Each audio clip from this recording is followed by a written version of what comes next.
2023 wasn't a good year for the Carolina Panthers, but I'm trying to make 2024 a better one for myself.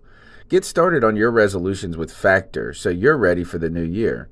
Factor's ready-to-eat meal delivery takes the stress out of meal planning and sets you up for success in the new year. Skip the grocery stores, prep work, and cooking fatigue. Instead, get chef-crafted, dietitian-approved meals delivered right to your door. With over 35 meals to choose from per week, including keto options, calorie smart, vegan plus veggie, and more, plus over 55 weekly add-ons, you'll have a ton of nutritious and flavorful options to kickstart your resolutions. Skip that overpriced takeout trap. Factor is cheaper and way more delicious than takeout. Get chef-crafted, restaurant-quality meals delivered right to your door, and they're ready to heat and eat in just 2 minutes, which means more time for you. Head to factormeals.com/C350 and use the promo code C350 to get 50% off. That's code C350 at factormeals.com/C350 to get 50% off.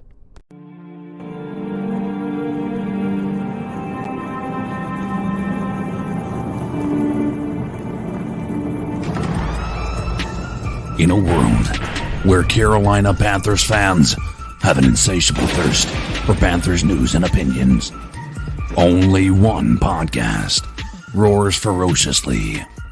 It's the C3 Panthers Podcast.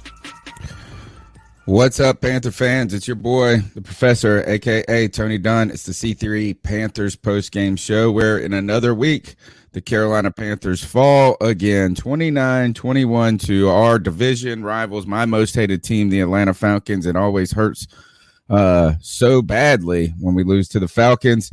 Another game where the Carolina Panthers seemingly played two teams on the field, two teams against two opponents themselves, and this week the Atlanta Falcons. This is after a bye. Mistakes continue to plague the Carolina Panthers, and another game where Cam Newton finds himself on the bench watching as PJ Walker comes in and throws interceptions, and things just continue to fall apart. A lot of slipping and sliding and falling all over the place. The Panthers stumbled, fumbled, and bumbled their way to another loss. Cody, last name? Tony Dunn.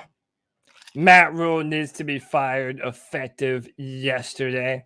And I'm just going to go ahead and lead the podcast off like that because I'm going to be saying it for the next however many hours we go here on the podcast. It is abysmal. We know now, and we have known this for weeks, that Matt Rhule is terribly in over his head. He is an incompetent NFL head coach.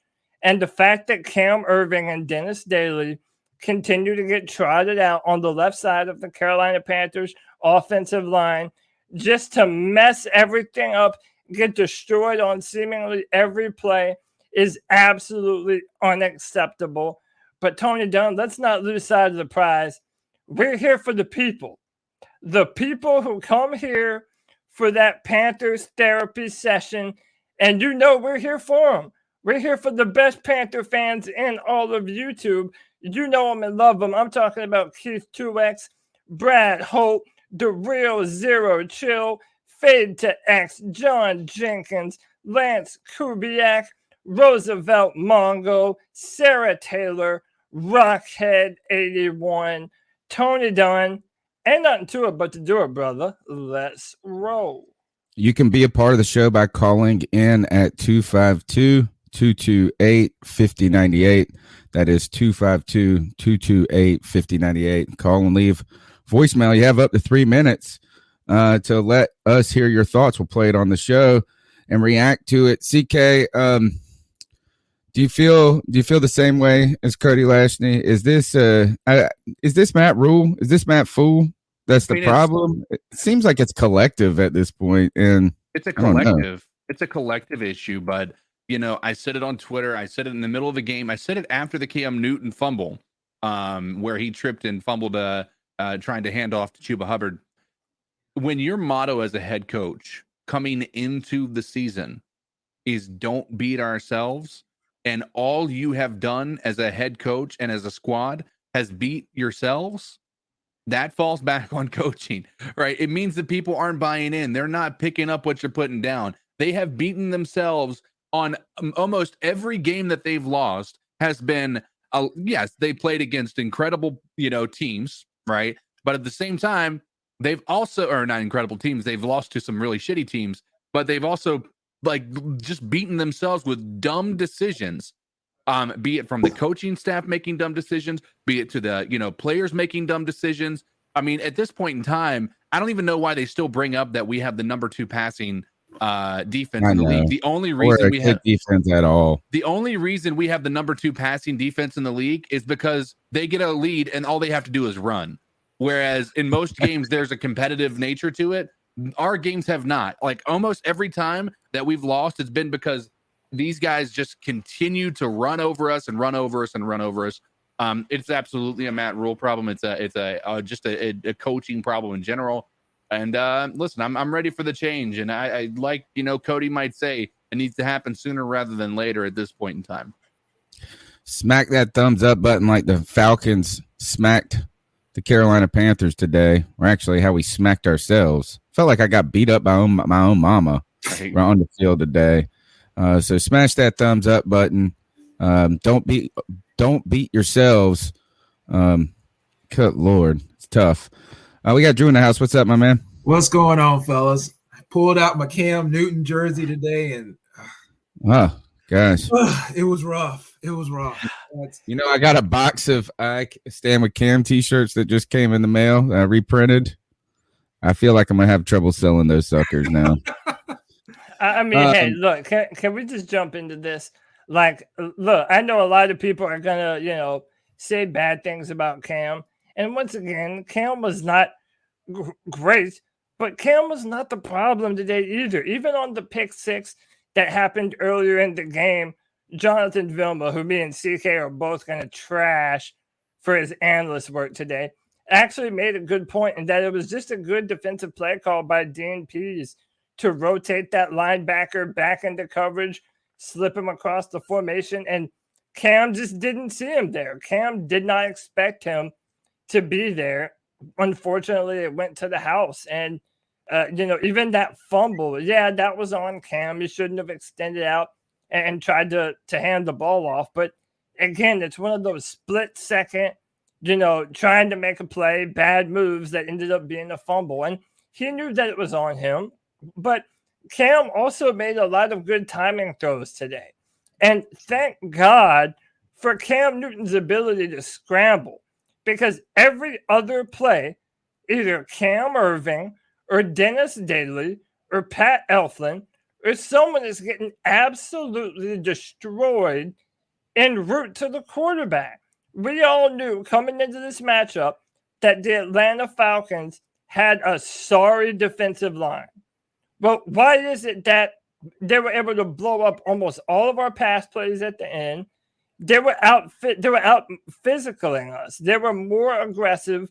They were tougher on the line of scrimmage. And it's a problem. And that's why we bring it back to Matt Rhule. This is malpractice. That you refuse to play Brady Christensen as a tackle and get Deontay Brown some reps at playing guard, man. Why is Cam Irving fresh off of IR starting at left tackle when there was never indication this season that he was ever going to be a serviceable left tackle? Oh, but for Matt Rhule, it's okay because that's a part of his passion project along with Scott Fitterer to try and prove that their first day free agent signings are worth a damn. They're not. They're not. This is 100% on coaching. And if anyone can't admit that, then they're being blinded by their own Panther fandom. Like, how many times do you need to see the same results over and over at home for us to understand that this is a recipe for disaster? Deontay Brown got one snap at guard today, and that one snap was when Cam fumbled the ball trying to hand it off to Chuba Hubbard, and they brought Cam Irvin back in on the next series. I tell you this is that Cam interception was on Cam. I mean, that was it was just not good. It happens. Sure. I mean, like, it sucks. It sucks that Cam's going to be judged on such a small sample set because he was brought in halfway. He's now had not only trying to get accustomed, he's been out of the league essentially for 10 games and, for most of the season. So you expect some rust in some cases. And then he's joining a team that's not very good, that has problems with the offensive line. So he did make a mistake there. He had those two. He hasn't been perfect by any means, but that was a big one. And the momentum changed on that pick six right there. He did stare down that receiver. The receiver opened up really, and I don't know enough technical lingo, but the receiver, you could tell like everybody just could look at where the ball was going at that point. So it was pretty clear. Let's start with the offense, though, and we'll kind of continue on that Cam Newton discussion. Jeff Nixon takes over for Joe Brady, and the Carolina Panthers offense actually was somewhat productive today, I feel like. It had more life and continuity to it than I've seen in the past few weeks. And it started on that first drive. And arguably maybe something we should have done something more of, which is run Cam in this game. And right now we don't have to be worried about protecting Cam and his health for the future, right? That's not our problem as an organization. Our problem as an organization is not winning. So getting a W would help. But as those run pass options and some run plays and some Cam doing what Cam does really best and arguably better than anybody in the entire history of football with those read option type plays, the Panthers were able to go up 7 points. But again, then the Falcons come down and respond. So let's go around the horn and see what you guys thought about Jeff Nixon as taking over at play caller. And holy cow. Sarah Taylor. Wow. That must be a Christmas bonus. Thank you. Merry Christmas. That has to be the biggest donation we've ever gotten, right? I think so. Sarah Taylor with the $99. I think Roosevelt Mungo had the He had the 50, and then Sarah did the 99. Look, that's how you know Panther Nation wants Matt Rhule out of town, man. Sarah was willing to donate $100 to tell the world, fire Matt Rhule. And you're right, Sarah. You're right. Merry Christmas. All right, let's go with Jeff Nixon. Let's start with the play calling and the offense today. But what'd you guys think? So I thought he did well. I did too. Go ahead, I thought they didn't call a timeout in the first quarter, thank goodness. First series of the game. Cam looked comfortable for the most part. And they moved the ball downfield looked like a competent NFL offense. So I didn't have a problem with Jeff Nixon's play calling. I think they got in trouble with, Cam, I believe Pat Elfon stepping on Cam's foot. And as I said, the interception that Cam threw, it was a good defensive play. Everybody's going to hammer Cam on that. But last week, nobody hammered Tom Brady when he threw the pick six to the defensive lineman from Atlanta. It was like, oh, Tom Brady threw a pick six. Move on. But Cam throws a pick six, and it's the end of the world. Oh, Cam's a terrible quarterback. I mean, come on, guys. People need to get off Cam's back. He missed the first 10 games of the season. He comes in. He's learning an offense on the fly. He looked pretty damn good for the most part. He doesn't know the two-minute offense, so they brought PJ in for that, and everybody's like, oh, Cam got benched before the half. Everybody knew if they were running a 2-minute offense, PJ was coming in. So what? They need to get off Cam's back. The issue is Matt Rhule, and nothing is going to change with this franchise until Matt Rhule is fired. Period. I agree. I think we all do. And shout out to Nirvash for the $20 love bomb right after it. He says, you can stick a fork in this team. They're done. And Tony, that's the sentiment right now. And to continue on to, what you asked about with the offense, I think Jeff Nixon, had a great idea of running an up-tempo offense. They were going no huddle to start the game. They were coming out there aggressive, making plays, throwing to the sidelines, and getting the ball downfield. And they utilized Cam Newton's legs very well. Tony, you and I said that Cam Newton needs to be our primary running back. And those down and distances on second and short and third and short, the Panthers were able to do some good things running Cam Newton. And then again, the fumble and the pick six, that makes me agree with Drew even more. Like, yes, Cam had some boneheaded plays, but overall, he did a good job taking care of the football. Even on the pick six, it's not like he was throwing into double coverage or something crazy like that. The ball was on time. It was just a good play call by Dean Pease. He didn't see the rotating linebacker, and it got intercepted. Again, like, we're going to do this thing where Cam Newton coming in the middle of the season, he's slowly but surely learning more and more about the playbook.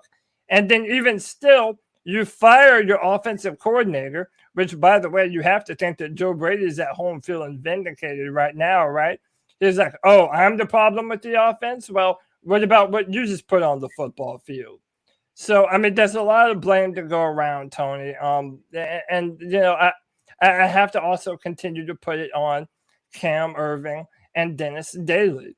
Every single time you look over to the left side of the offensive line, these two dudes are getting absolutely destroyed time and time again.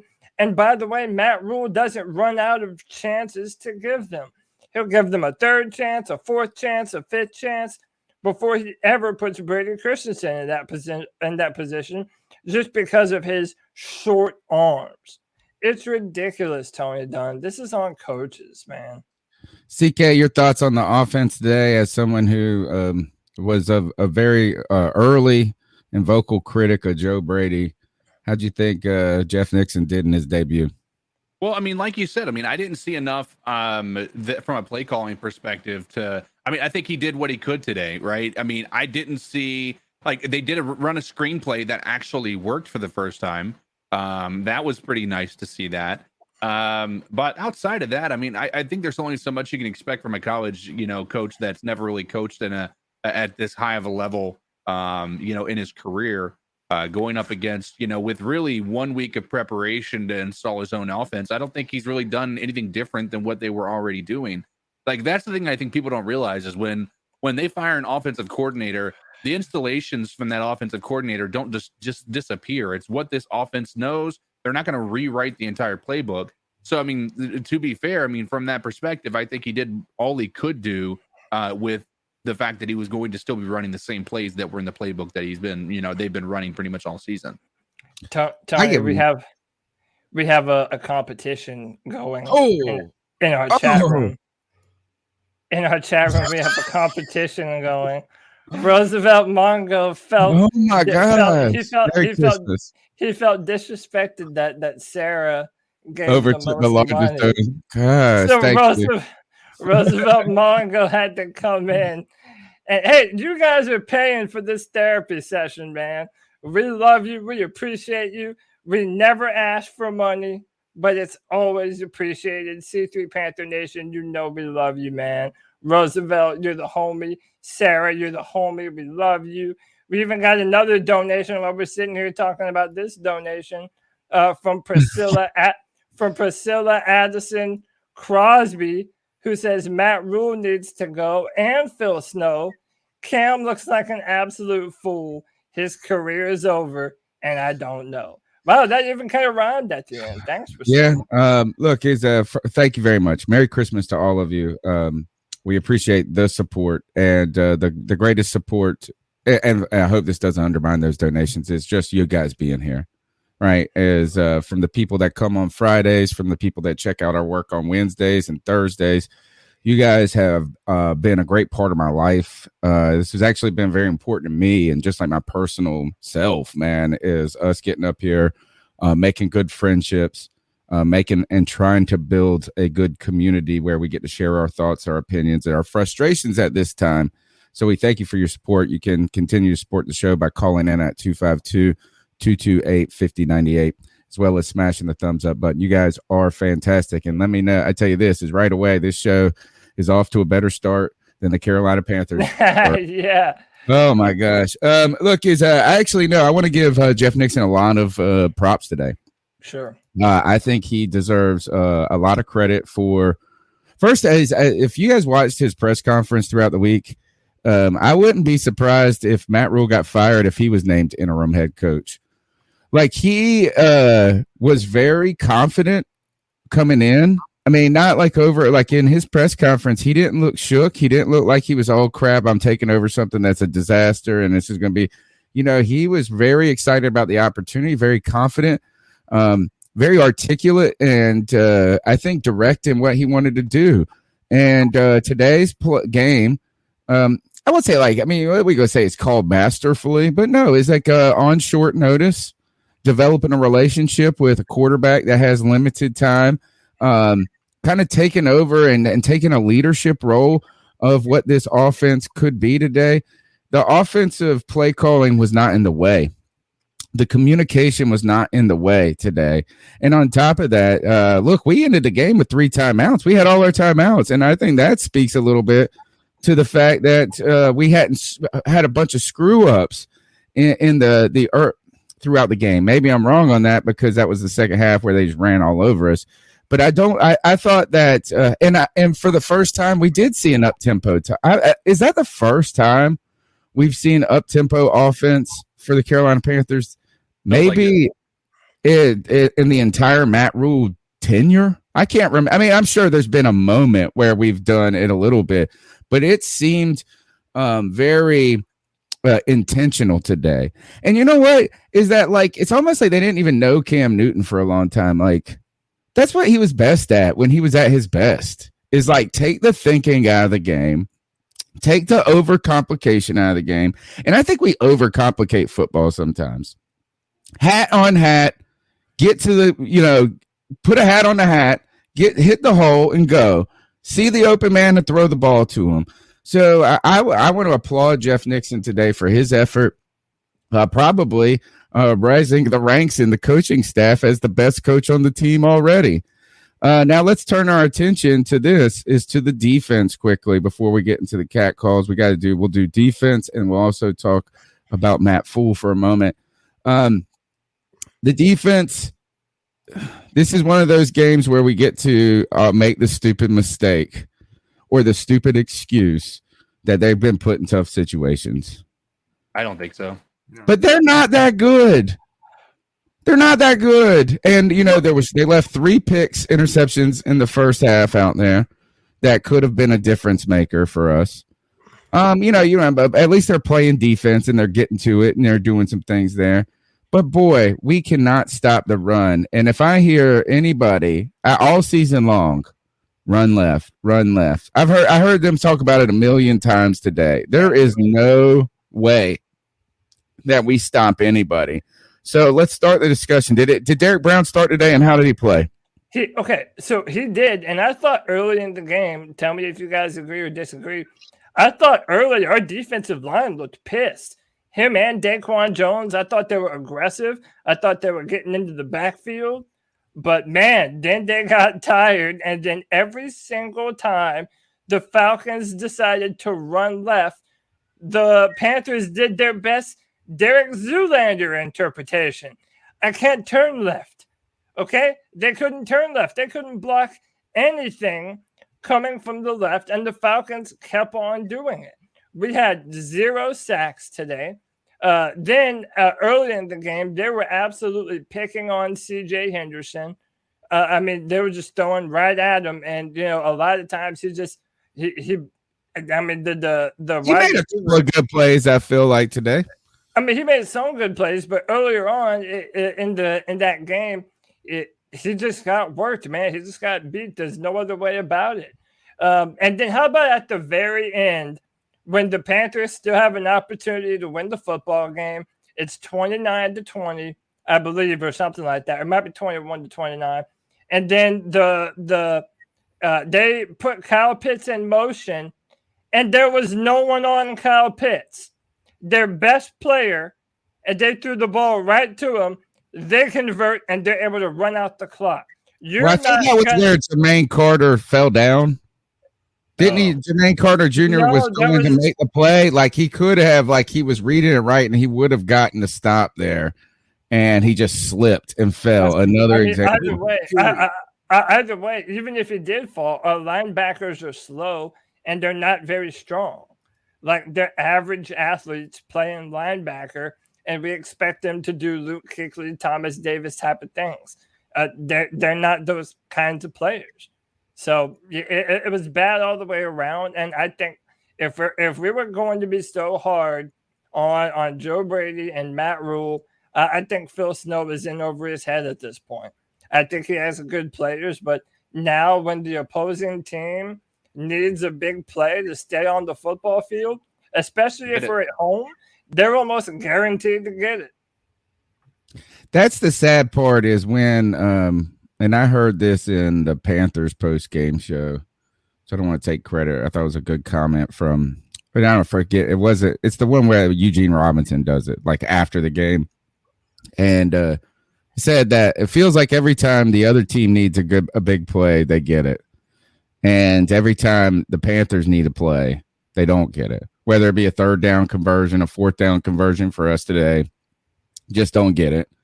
Or we need to get a stop. And there was a lot of conversions on third and long today. I remember 3 specifically. One in that one where they challenged it. And I'm surprised they punted the ball. Where you remember where Atlanta threw that? It was Kyle Pitts. Yeah, and I was wondering when they challenged it if it would just be deemed like not a catch.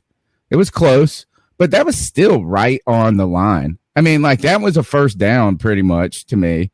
There was like 3 other plays in this game where you have them in third and longs, and they get it. They get to the sticks, and I don't know if that's. It seems like do we really have a good defensive front? Does our front generate pressure when they just get to rush 4? Or is all of our pressure been manufactured, and does that cause us problems? I'll let someone go else on this first. I have an opinion, but I feel like I've been talking too much. Okay, jump in, man. I think it's fair to say that I haven't seen I think that our pressure is all edge. And when it's all edge, that's why game plans have been able to just cut straight through the middle with their run game. Like our entire pressure is all associated with Reddick and Brian Burns getting around their tackles, and there is no pressure on the inside. There is an issue, like obviously when you blitz, you obviously are getting that. But even when that's one of the things I have an issue with this defense is it feels like even when they are blitzing, nobody is paying attention. Nobody's playing high IQ football. Like, let's talk about the time that it was a Mike. Gosh, can't even remember his last. Mike Davis. It was a screen to him, and we just went all out blitz, and nobody even paid attention. Nobody was on the right side of the field, and it was a screen that went for like. Luckily, Jermaine Carter Jr. was able to run from behind, but had that not happened, I mean, like it was just it's blatantly obvious, and I feel like our team can't really play very well against the. Because they're so focused, they're so athletic that they want to get to the quarterback. They're not paying attention to the fact that maybe they were just let loose for no reason other than to letting the screen go by. It's just it was a problem. I personally think that our defensive line is all bark no bite, and it's been that way all year. Yeah. So if I'm going to talk about the defense, Tony, I think our problem is the interior is okay. I've said before that Derek Brown. I wouldn't have drafted a run-stopping defensive tackle in the top 10, but he's a good player, and he is an important part of our defense. And our our defensive interior does a good job being able to open up gaps and, get physical and get into the backfield. Our problem is, Tony, we set soft edges from our D-line to the linebackers to the safety. We don't have anyone who sets a physical edge to be able to stop teams from bouncing to the outside. So then it redirects our defense when you have one glaring hole, because then they're going to sell out to stop everything going to the sides. And then inevitably that's going to set up plays up the middle. It's going to set up passing opportunities for them to be able to take advantage of. And how about this, man? I agree with CK. I'm tired of hearing about this top 2 defense, because why are we so terrible on third down? It's like on third down, right when we have to have a big stop, We had a couple stops on third down today, but for the most part, I felt like every time the Falcons needed to move the football on third down, they were always able to make a play, and Carolina wasn't able to get off the field. I really do think our edges are a problem. Go ahead, Drew. I have an issue with one third down play. Do we know what roughing the passer is at this point? Because Miles Hartsfield hit Matt Ryan, and he hit him below the neck, hit him in his chest as he was releasing the ball, and they called roughing the passer. What is he supposed to do at that point? If Matt Ryan had pulled that ball down, then he let up, Matt Ryan could have taken off with the ball. You're supposed to hit the quarterback if the quarterback has the football. The ball was still being released. He has the right to hit that man. Yes. And that may have led to some points too. It did. Yeah. They got 15 yards. They got the touchdown from Cordell Patterson on that drive. Yeah, that's right. Because and that is you don't want to blame. I mean, I don't want to. People interpret. Sometimes I feel like when we're on these shows that when we talk about play the refs that we're like blaming or kind of like excusing the Panthers play because of poor calls by the refs. But I think it's reasonable to point out when those poor calls do have a significant effect on the game.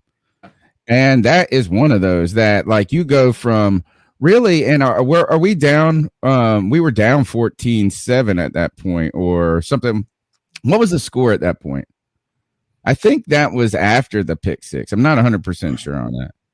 But I'll look it up. I just pulled the game book up. But that's all of a sudden where you get a stop and maybe create some momentum. And I mean, even almost picking the ball off over there. So it goes from being a great defensive play to a piece of laundry, like really influencing and impacting the game there. So terrible play. I thought that was a bad call completely. The Falcons, it felt like they were better than this, but they finished 7 for 14 on third down. So we weren't, and really, do you remember when we were winning games early in the season, how good we were defensively on third down? Like that was one of the best statistics. Like we had like we led the league in third down stops. I remember like doing a little research on it and it was just like, wow, we are so good at getting off the field. And what's kind of flipped on that is now we can't get the other offense off the field. And our offense has problems staying on the field. Final discussion for the defense. And then we'll turn to Matt Rhule real quick and some calls. I know that people are going to point to the scheme, right, as a problem, like why we can't stop the run. Now, in Carolina, and rightfully in their opinion, when we went to a 3-4 under Ron Rivera, we continued to struggle mightily against the run. This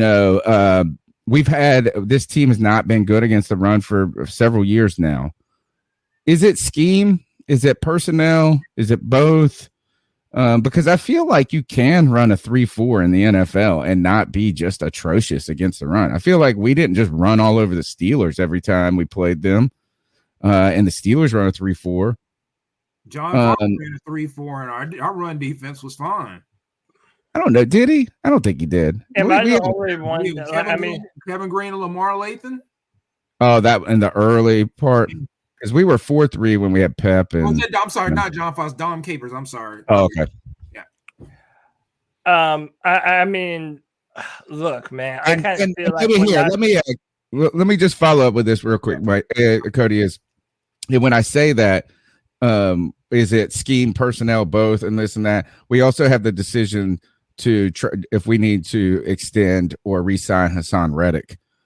And while he has been the best player on our defense, if our defense isn't that good, I don't even know if it might be worth paying him at this point if we're not even really that good. I mean, maybe. My thing is I feel like we're not truly set to run either.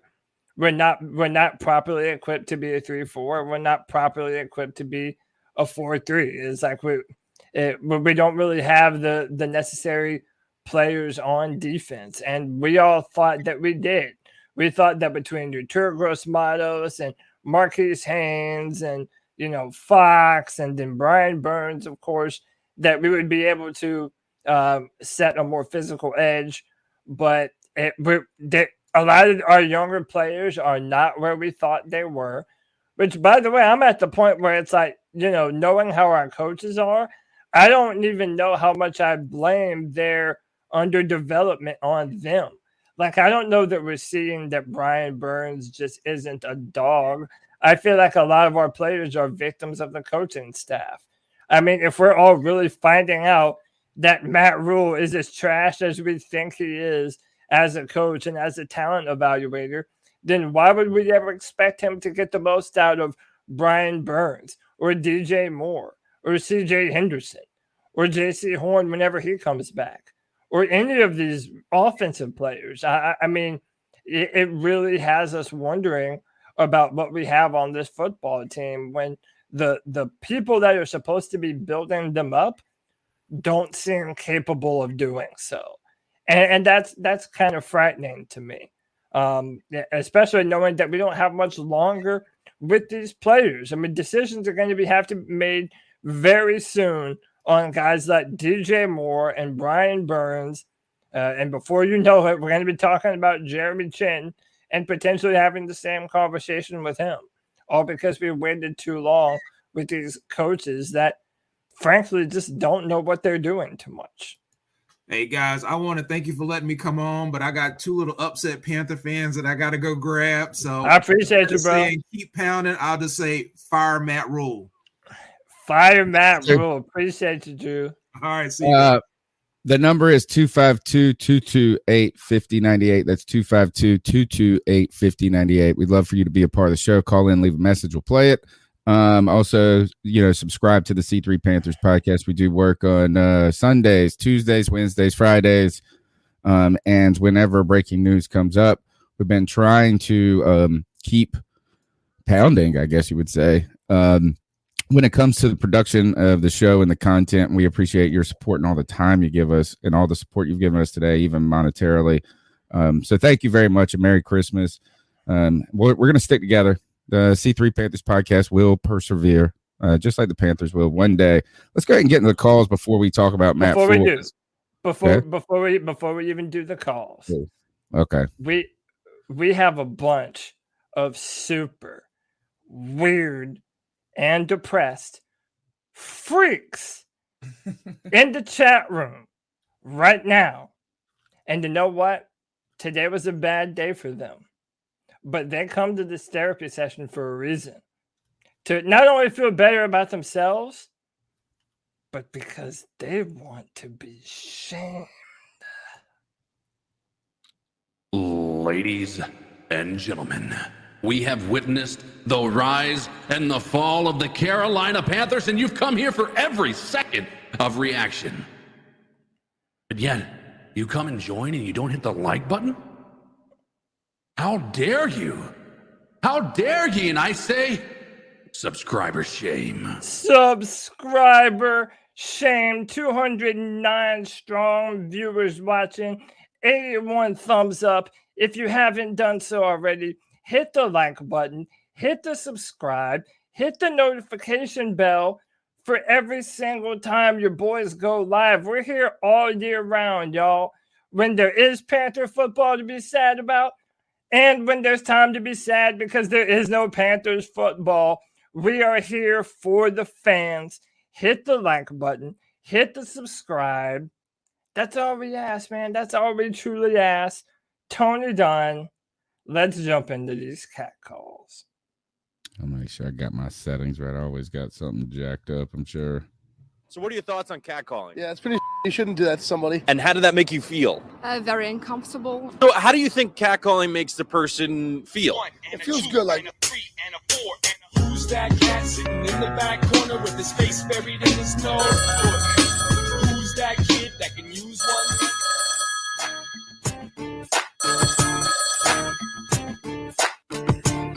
What's going on, C3 Nation? This is your boy Jay Anderson hitting y'all up. What up, Jay? So they fired Joe Brady, and the team still look like shit. I mean, the defense still getting run on like no other. I mean, Cam had an eye, but he didn't look good. He looked all right, other than that interception pass. But I mean, it's the same team, different offensive coordinator, same team, just same thing, man. Ain't nothing changed with this team. The coach got to go, and everybody's saying that Matt Rhule should get a third year.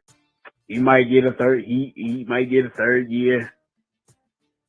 Around this time, we all know after an extremely bad loss, David Tepper usually he just cut people. So I would not be surprised if Matt Rhule gone this Tuesday. Matt Rhule should have somehow, some way, he should have left and went to college. Dude, I mean, sometimes I know you want to be loyal to the team. Say, well, I'm gonna stick it out. Hey, sometimes you have to ball out. Sometimes I had a job before. I had a job once, and I couldn't do a good. And I just didn't feel like the job was for me.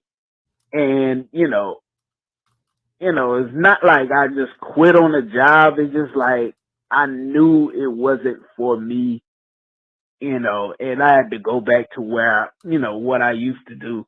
And I just fall out and quit and went back to the what I used to do. So that really should have left, man. Like, dude, I mean, I don't know how many offers you had, but I'm sure you did have some college offers. He just need to go. And people who still think Matt Rhule deserving a third season.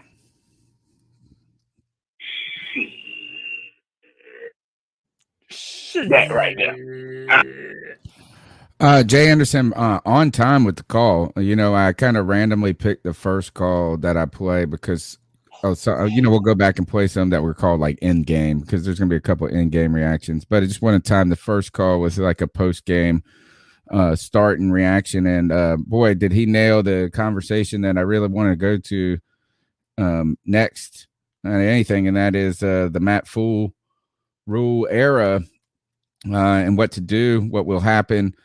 After the Miami game, after even the Joe Brady firing, I thought that his stock was trending down so much that I really was having a hard time foreseeing a season next year where Matt Rhule was the head coach.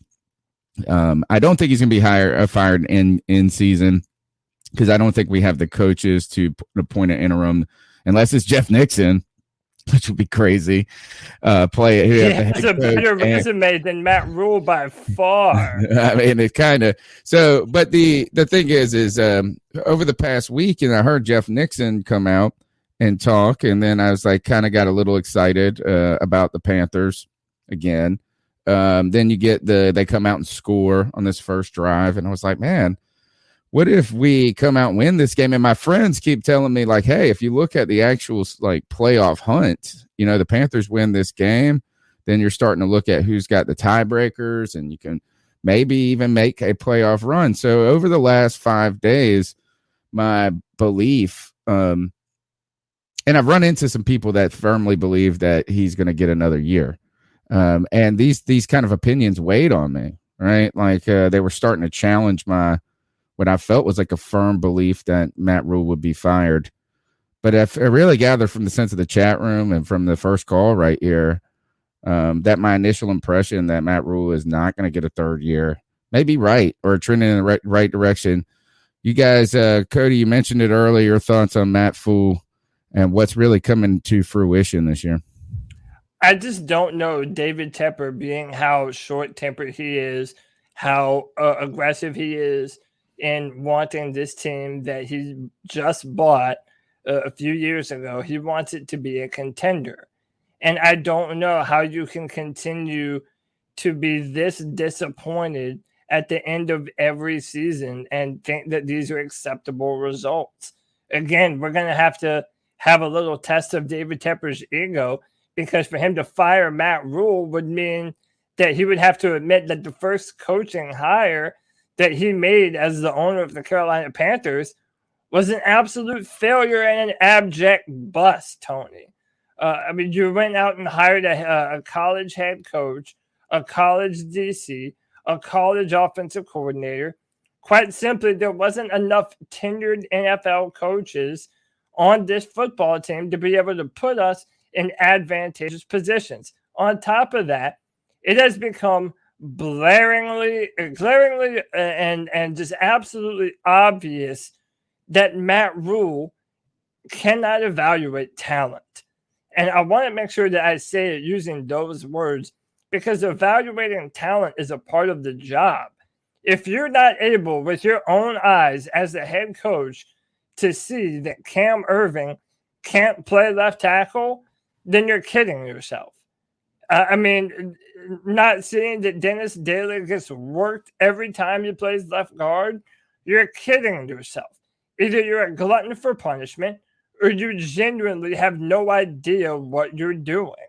And there's no reason to believe that going forward that Matt Rhule would be able to get the quarterback position right if we did move on from Cam Newton, or that they would be able to bring in competent offensive linemen. Tony, we don't know that they wouldn't draft a bunch of Greg Littles to come in and be turnstiles and give up premium picks to draft those players. So, yeah, I think we really have to pinpoint that the Carolina Panthers and their evaluation process of the most important positions on their team is fundamentally flawed. CK, Matt Rhule's I'm trying to figure out how to make this a meter, right? Like I want a meter from week to week. Right. We have a coach for the East Carolina Pirates, our basketball coach. When he gets mad, his name's Joe Dooley, and his face gets so red when he's pissed. And I always like the beat meter. I ran into him one day and I was like, I want to make a Joe Dooley meter and your face be the temperature of the team. The Matt Rhule fire meter, which I'm thinking is somewhere between Rhule and Fool. Which way is it going? What do you think after today? I mean, after today, I'm in agreement. I don't know that it's happening midseason. Do we want it to happen midseason? Yes. But I think that, you got to keep in mind what we have on this team is a lot of Rhule loyalists, right? People that have been with him who he's given their first coaching job, their first NFL job, their first, scouting job, whatever it may be. He has been there and he's given them that. So are we going to win any popularity contests with the coaching staff if we let Matt Rhule go? No. So that part I do agree with. I think that getting rid of him right now would be a tough pill. I don't think anybody would be able to actually come in and actually fill in. Do I think that it would be possible? Yes. Do I think that David Tepper is going to do it? No. But so I don't think that's going to happen. Do I think that it's going to happen at the end of the year? I do. And it has everything to do with the fact that every part of why our team is failing can stem from decisions that Matt Rhule has made. Be it regarding Joe Brady, be it regarding Teddy Bridgewater, be it regarding Cam Newton, Sam Darnold, trading picks, whatever that may be, firing Joe Brady, don't beat ourselves, like becoming a meme when it comes to Panthers fans. Like that's what Joe Brady or Matt Rhule has become. Like he has truly become Rat Mule, right? And and it's when that happens. I mean, I don't know how you can keep him around because from a purely business standpoint, you want somebody who's going to be marketable, who you're going to be able to sell to the to people, to ticket holders to want to come and watch the games. And I don't know that Matt Rhule is getting that done. And he sure as hell isn't doing that for getting talent on the field and making people excited. I mean, we brought Cam Newton back and they still don't know how to coach, right? I mean, it's becoming just a big issue. And I think that right now I can't see a scenario where Tepper believes that Matt Rhule is the answer moving forward. I'm it's hard to see it. At least it was for me going into the bye week.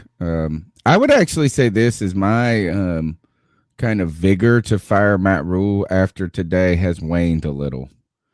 And that is like I think it's probably going to happen. I think it might be the better move. But is that today the team wasn't great or wasn't good, but they weren't horrific against at the same time. Though. Yeah, is that this is kind of what I expected the team to look like all year.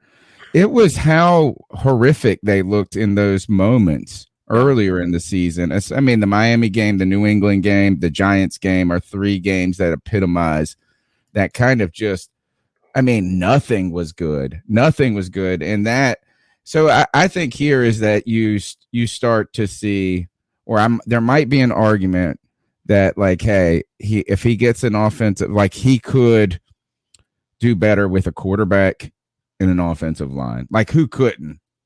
Right. Yeah. So I don't know, is that I do think if the team kind of performs like it did today through the rest of the season, that might help his chances a little bit. I didn't see a very good team today, so I don't think so. Yeah.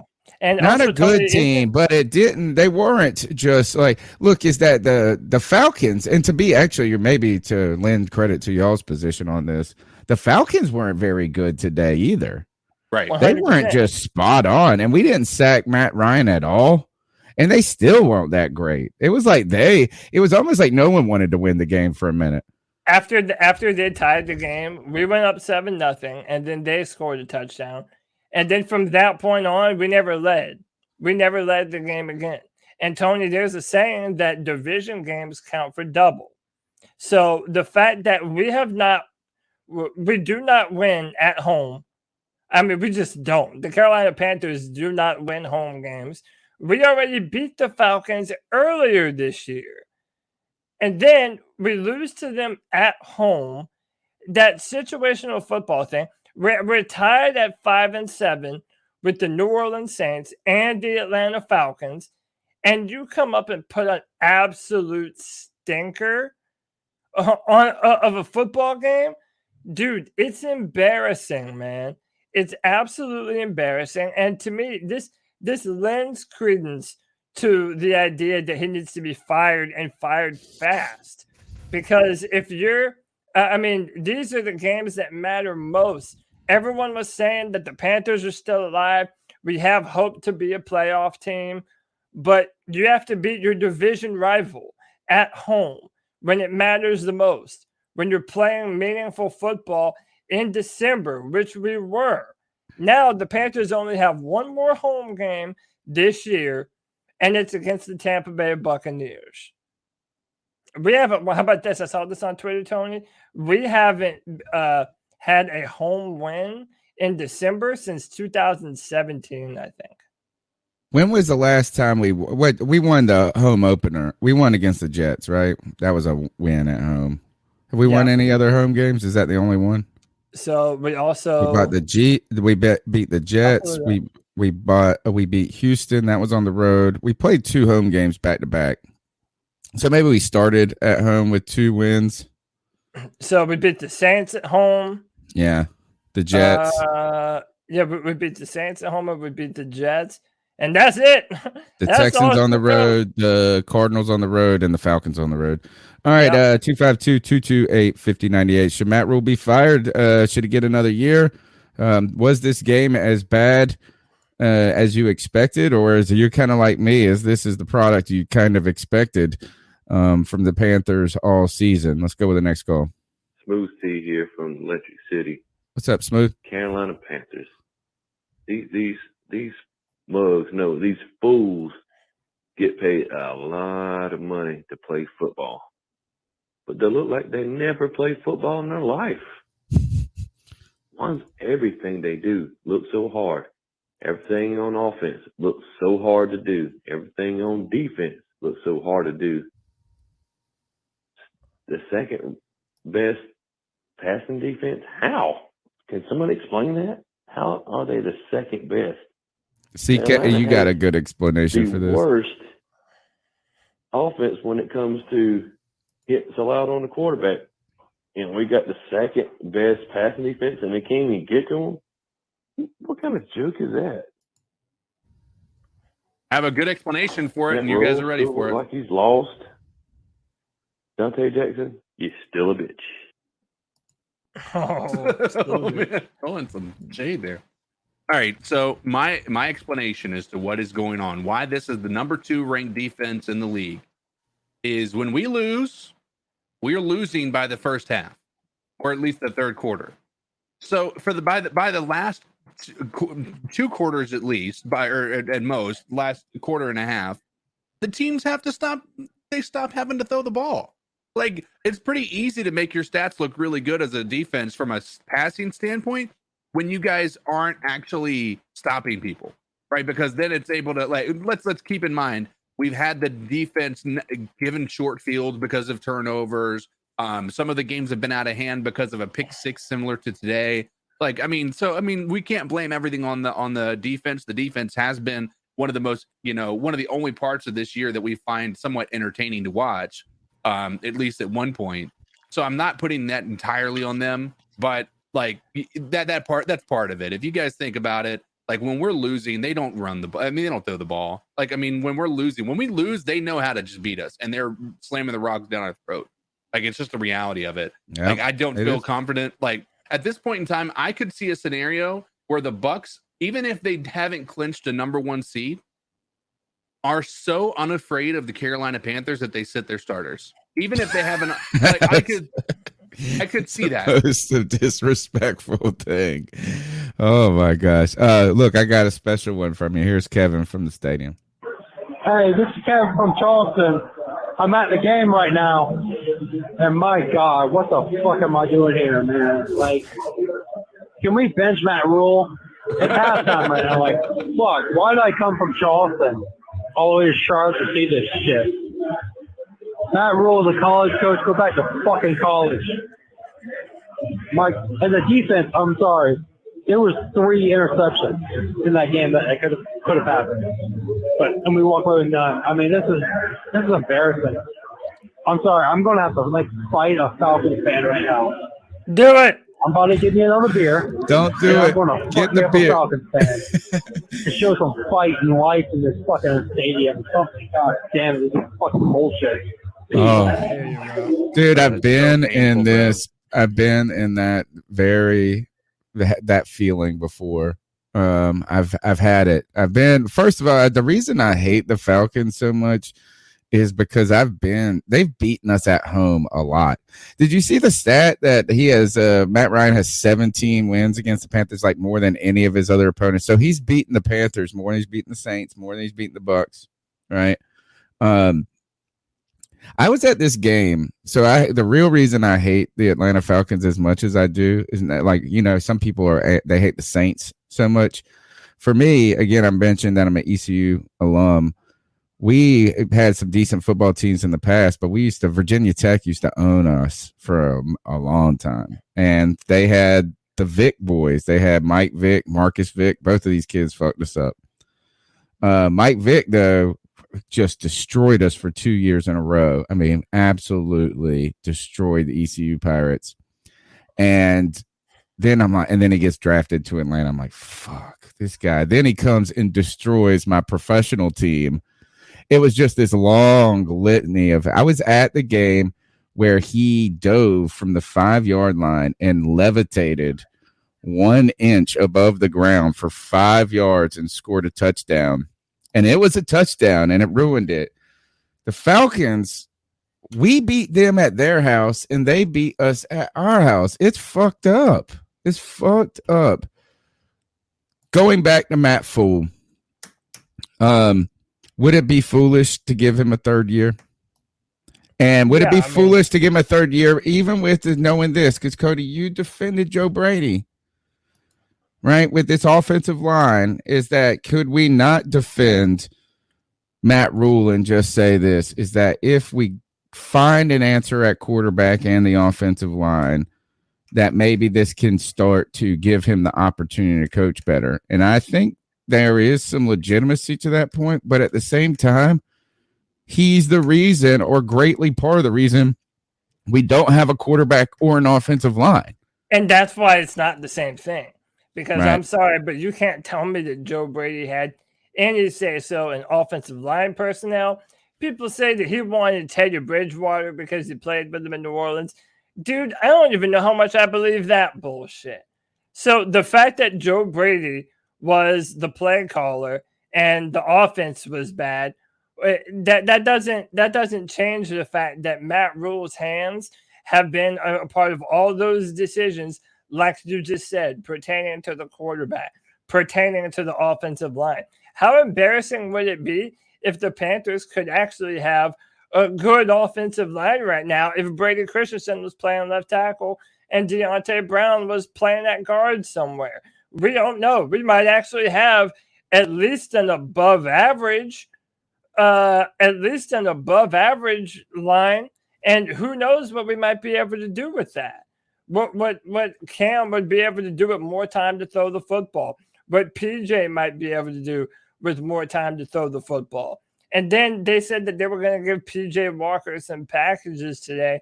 And I don't know what for.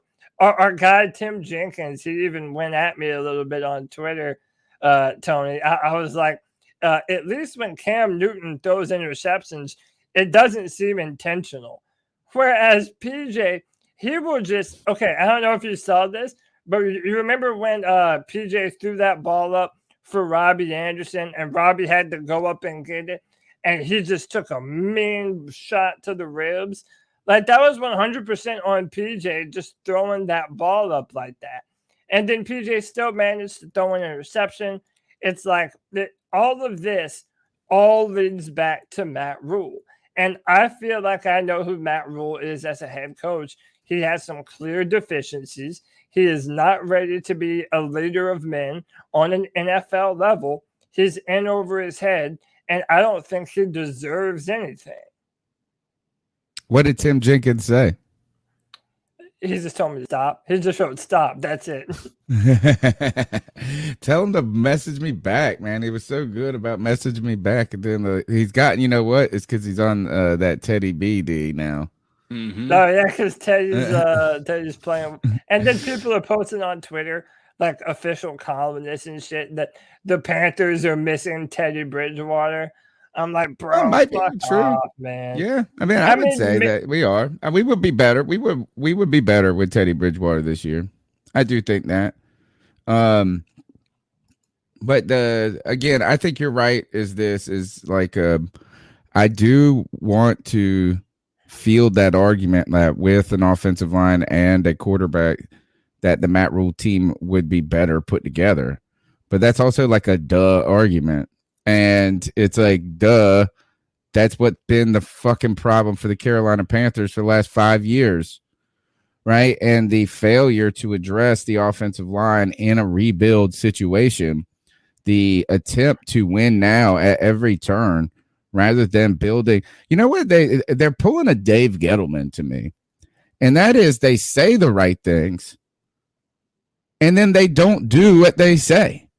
Right? Is that Tepper comes in and says, this is not going to be an overnight thing.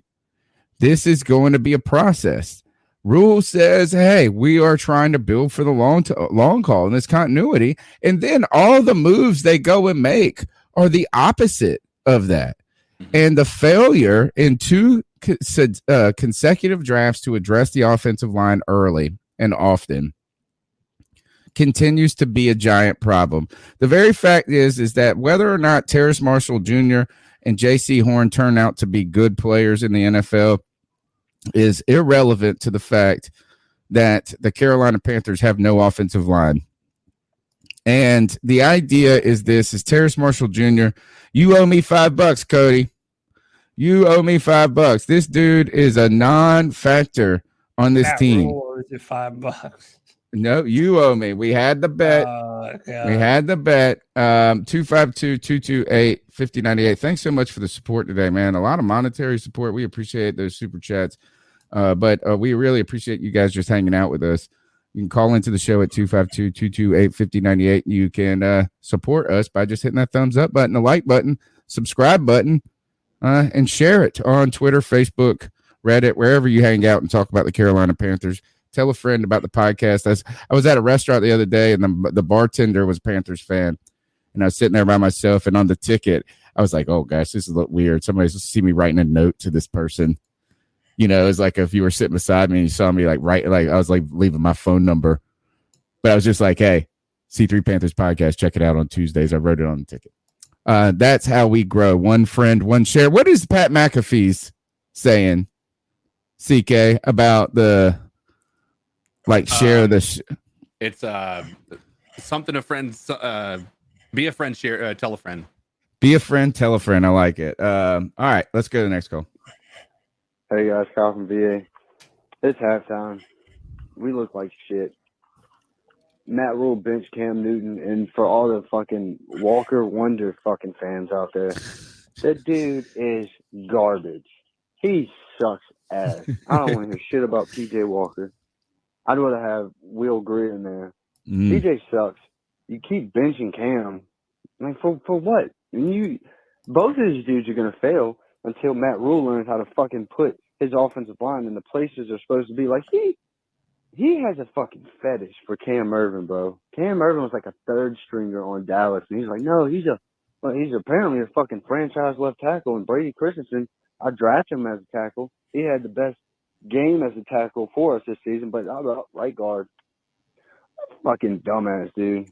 This dude is a fucking dumb ass. Like he's definitely fired. I thought they'd keep him for another year, but after watching this and just realizing like unless we make something happen, we have no draft picks. Unless we make something happen and we have like a miracle run like 2015, like we're in the hole for the next 2 to 3 years. Like we're gonna be watching this shit. This shit we're watching right now for the next 2 to 3 years. And you can trade away people. Like I think we're gonna trade McCaffrey away for sure to get some type of draft pick. But if you trade away Burns and Moore and all them, you're trading away your franchise pieces now for unproven rookies who you don't know what the fuck they're going to do in the NFL. So, God, it is since 2015, man. We are like one good year. It has been tough being a fucking Panthers fan. And the future, honestly, right now looks like shit. This is the scary part about it. You need to get rid of Matt Rhule. Fucking convince somebody to come coach us. And, you already gave him a 7-year contract. You're still paying Teddy. Picked up an option on the quarterback that you didn't see play a fucking snap in the Panthers uniform. You're paying Perryman to be one of the best tackling linebackers in the NFL. You cut him. Hey, I didn't know you could fuck up this bad and still have a job. Like, if I fucked up this bad at work, I would have been walked out immediately. Like, this motherfucker. Little chubby bitch on the sideline looks so stupid. He benches Cam like got such an PJ Walker to come underbite. Who gives a shit? He sucks. The motherfucker is not an NFL quarterback. Like, get over it. I'm trying to make shit that doesn't work, trying to make it work and look like a genius. He looks like an idiot. Who is it? Did he say Anyway, Cam's guys. not? Is that what the last part was? Okay. I don't disagree with a lot of that. I think the real part that's been hard for me again, and I've talked about it on Debate My Take, I've talked about it on all the shows we've been doing, is not that we're bad right now. Even the wins and the losses this year is not problematic for me. It's the kind of future outlook for this team that is so disconcerting, is that when you thought you were taking a step forward, you actually slid down the hill backwards. One thing interesting, and I don't want to talk too much about this without Cody, because I know he has a perspective on Matt Rhule and his Matt Rhule's scouting and talent stuff. I saw someone, I don't know if it was in our chat or on Twitter, where I ran across this. I thought it was a really thoughtful comment that you got to remember that Matt Rhule comes from not only from colleges, but colleges that do not get the top recruits, right? Yes. Like, you're not getting the top recruits. So he's put so much emphasis in identifying traits that he can then work with, right? Is that in turn into something that like projects what he projects. Like, we could build on this. I think a Robbie Anderson might be a good example of this. Maybe, just these. And they were talking about with the Brady Christensen and the arm length, that this kind of being that maybe an example of that mindset and that history of where he has in his mind what a corner physically what he can make a corner into. So he might find a guy on the street that meets these damn things. He's like, have you ever thought about playing football? I can turn him into an NFL corner. Right. But at the NFL level, you get you're getting the best. You're getting all top recruits. Yeah. And you're also playing the top recruits now. Right. Which it wasn't so before. Let's go to the Brady Christensen just briefly. Is that this continues? I think his doubling down on the guard center thing is probably the most crazy part. Yeah. Right. We talked about this on Debate My Take, which we had a great Debate My Take. I want you guys to go check it out. It was a great episode of this. But it's the doubling down and the tripling down on it that's probably even more disconcerting to me than not believing that Brady Christensen's ready to play left tackle. It's like in his mind, it can't even happen. Yeah. What is going on? This offensive line has been in shambles all year, and we just haven't had any continuity. Michael Jordan, the brand, out today. John Miller, who's been awful, out today. This offensive line, how bad were they, and what's the problem? Well, can I add, one, that was a great comment that you mentioned that, with Matt Rhule having to try and find all the traits and abilities that kind of, I can work with that. I just got to mold them a little bit and try and, and get the best out of them. I definitely see a lot of truth to that. I also think that David Tepper hired a yes man. And if you remember, when we were looking for our new coaches, David Tepper kept on mentioning analytics. We're going to have an analytical football team. Analytics. I eat analytics when I go to bed. I eat analytics for breakfast. Dude, in the middle of the afternoon, I take a shot of analytics. You just to eat. Make sure that my mind is extra analytical for the day. What's the cereal? What's the cereal that's the alphabet cereal? Do you remember there used to be a cereal where it was all the letters? And it was like, you eat alphabet cereal for breakfast. I eat number cereal. You eat alphabet soup, bitch. I eat analytics soup. I eat them analyticals for breakfast. And I think, and again, I shout this out to John from One Carolina, who said this on one of the Friday free-for-alls. And he mentioned the fact that most left tackles, so for example, when you talk about Brady Christensen having arms that are too short, he brought up the fact that most guys, when their arms are that short, they end up being guards in the NFL rather than tackles. So it says to me, okay, Matt Rhule is looking at the numbers. These guys don't normally pan out at left tackle, so I'm not going to even put him there because that's the analytical thing to do. Like, the whole shit of it is that Matt Rhule picks and chooses when he wants to be analytical. Yep. Because there's a bunch of times that he isn't very analytical. Look no further than today's game. We score a touchdown at the very end on a P.J. Walker to Robbie Anderson pass, and then he wants to go for 2. He wanted to go for 2 points instead of 1, which was the clear thing to do. The commentators were roasting him, and if it wasn't for Cam Newton or the offensive line having a false start, it was Dennis Daly. Might have been Irving. It was one of those two, either Irving or Dennis Daly. They drew a penalty that backed the Panthers up, and it forced us to kick an extra point like we should have done in the first place. Matt Rhule reveals himself to you in little moments like this where you can clearly see he doesn't understand situational football. Don't believe who a man tells you he is. Believe a man when he shows you who he is. And Matt Rhule shows us that time and time again on these situational football plays, he has no idea what he's doing.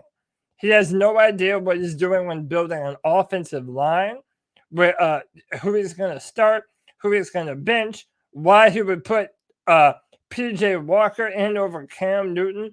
All of these things that are hard to make sense of, even from a fan perspective. And every single time Matt Rhule is asked about it, his answers sound so stupid. It's annoying, Tony. It really is. I think he is a yes man. I think you're right. And the greatest strength of Ron Rivera has turned out to be one of the greatest weaknesses of Matt Rhule, in my opinion. And that is the lack of backbone and resolve. Even when every decision he has made has been so reactionary to the moment. So it's like, even with the analytics, I don't even feel like it's a true commitment to the analytics. Like, so sometimes it's like, oh, we're going to do what the analytics tell us. And then now we're not going to do it because it didn't work that time. So now I don't like analytics. Now I love alphabet cereal, not number cereal anymore. And it's just like every time something goes bad, he just like quickly, like just crumbles. It's like a Eli Manning when he used to see a defensive lineman coming at you. Remember when Eli Manning would just go straight to the ground? Be like, hey, man, I'm just done with this. Like his soul left his body. But the thing is that it's strange because he doesn't do that when it comes to the offensive line. Like, why? All right. I mean, like, okay. So you know what? Now, guess what? Cam Ervin had a bad game, but you're like, no, I'm going to stick with Cam Ervin. Yeah. Out of all the things you have the commitment to, bro. Good Lord. All because Irving has longer arms. It just goes to show you cannot evaluate his own football team. Well, and it's also too, it's one of these things that you heard Jordan Gross talk about this after. So like even the team media is a little interested in this, right? So Jordan Gross is like, well, I'm glad. Hey, he said, I guess my 1 inch longer arms kept me from being a guard or something like that. I played that clip on the Friday Free for All. I can try and find it if you want me to. But the other thing is I actually get the argument that long arms are helpful, right? And like he's right. Like having long arms is advantageous. It's like being tall in basketball, right? Being tall in basketball is helpful. But just because you're tall doesn't mean you're good. And just because you're not tall doesn't mean you're not good. And we're also talking about, you make it sound like that this dude's got like little baby arms, right? Is that it's literally 1 inch difference between him and Pro Bowlers. 1 inch. And so it's like, are you really getting... Is that is like if it was like 4 inches or 6 inches? I don't know. It's kind of crazy. We'll go to the next call. What's up, C3? What's up, C3? What's good? What's happening, everybody? You know what I'm saying? It's your boy Nova Black. Nova. Man, look, it's early in the fourth quarter. You know what? At this point, I'm done being angry. I'm not mad. I'm not going to yell. I'm not going to scream. I think the offensive play calling looked a lot better. But, you know, woe is me, the offensive line as usual. So, let me just say this, man. Our left tackle is looking like Byron Bell. You guys remember when, what's that boy name? Adrian Claiborne, and they were playing against the Dallas Cowboys, and Byron Bell was the left tackle. He was the backup. The starting left tackle was hurting, and they played Atlanta. And I think that boy got like 6 to 8 sacks that one game. Yeah, beating the bricks off our left tackle. Yeah, man. Yeah, that's what our left tackle is looking like right about now. So I mean, you know, you can't really expect much, man. And it's not just him. The guards are letting people run right by him. Keep pounding, and keep pounding. I'll catch you guys later at the end of the game. You know what I'm saying? You know I'm going to be tuning into the show. Thanks, Nova, man. We love you, brother. You know, I'm kind of at the same point where I felt like I was a lot more angry after the Miami game than this one. I'm not as surprised. I didn't think the only reason I thought that I was going to be wrong about picking the Falcons is because we came out and scored on that opening drive. I was like, man, maybe I underestimated what we were going to do and some things. And I think we had a real opportunity to win this game or be more competitive in this game, but again, nothing went right. Offense, defense, even special teams, a shank punt. You know, like nothing was going good. And it's really this offensive line it would be in the past. It was just so easy to point at Byron Bell or Matt Khalil. It was one major piece that was a problem. In this one, it really is like 4 pieces across the board. That the guards, I mean, it's not just the tackle where they're speed and rushing you and you're like, he's getting abused. That's happening. And the guards are like just letting people run by them, dude. Like run by them, straight past them. And it looks like they don't know how to switch or do anything right. So I'm with you, Nova. Is like at this point is like, what do you do? What do you do? I don't know. Would you like to hear? Yeah, let's hear this clip about, because we're trying to figure out Matt Rhule as a coach, and like this, and just for you guys, if you're just tuning in, great comment from a caller or somebody, I don't even know where. I wish I would have wrote the person's name down, about how Matt Rhule's like the idea of arm length being what a result of his college career coaching, where he wasn't able to get the top recruits, so he didn't get his pick of the litter. So he's trying to find guys to do certain things on his team, and that's why he emphasizes these traits. And this comment we're about to play, Jordan Gross' response is, this past week, Matt Rhule doubled down on his comment that Brady Christensen, he sees his future at guard or center in this league because of the limitations he has physically with his arms. I think he has 33-inch arms. He mentions it in the clip. Okay. What both of them are. So this is Jordan Gross talking about Brady Christensen and his arm length. Go in the 3rd round, kind of only. Oh, my bad. Thing you can see is they're a little worried about his arm length. So he's got 32-inch arms, which they think is below the threshold for what a tackle could be. 32 and a quarter. Arm length does matter, Jake, right? So if you're just, if your arms are a foot taller than mine, you're going to be able to touch me before I touch you. But your technique can make up, and your hand placement and how good you are hitting target when you're punching and fast throw can make up for arm length any day of the week, and your pass sets and your footwork and all that stuff. Arm length, I got him by 1.25 inches. So I wonder right there, so I was 33.25. I'm assuming they're still that long. Arm length. Maybe they're a little longer because I've lost some girth in my chest. I wonder if they are long. Anyways, his arm's 32. So are we here to assume that the 1.25 arm length difference maybe kept me out of being a 3rd round pick? Who knows, right? So that's the end of the clip. And and look, man, I don't mean to pat my own self on the back here, but whenever I talk about arm length, whenever I do draft pick videos, or whenever I speak about the tackle position, yes, everyone would like to, if you were building your perfect left tackle in a lab, you would prefer 34 to 35-inch arms if you could have that. But if you can't, it's just like boxing. There is proper technique to help you find your range to get in a suitable position for you to be able to do your damage, or in football sense, be able to get your hands to the inside chest of the opposing defender. And it all comes down to technique and, skill, basically. And if we don't have the right coaches that are teaching the right techniques, that believe in their players to be able to do these kinds of things, then, no wonder they're going to put them at guard. And I think, I've heard somewhere that coaches, first and foremost, they have to be good teachers, because they are teaching men how to play the proper preferred method of football that their team is trying to enact. So when you have guys that aren't being taught proper technique, they're being moved all around the football field. Dennis Daly, Trent Scott, Pat Elflein, Brady Christensen have all played multiple positions on the offensive line this year.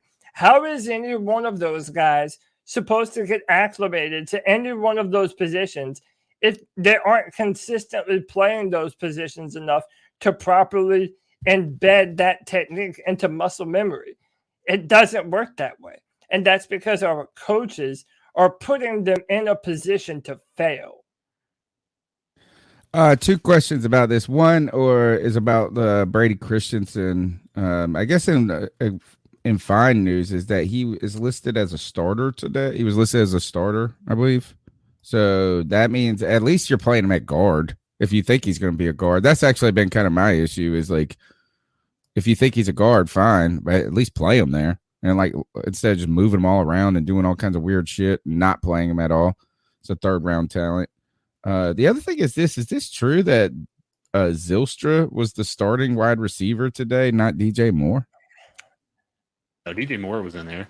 I know he was in the oh wait, no, they have 3 starters. There we go. He All right, started I missed he's at the top. There we go. So they listed 3 wide receivers. How about that? Terrence Marshall Jr. Yeah. Missing. And Shy Smith.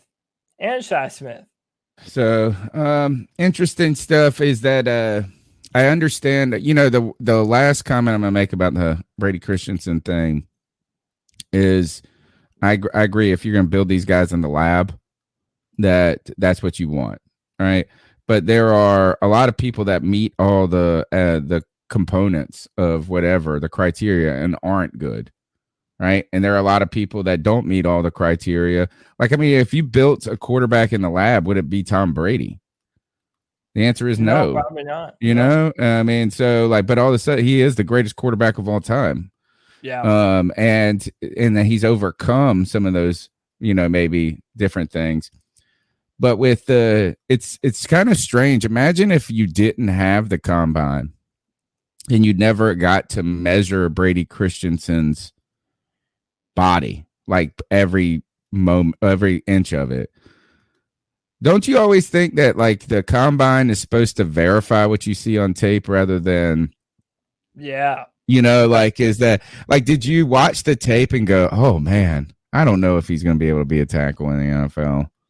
Just look at these arms. He's like not getting contact quick enough.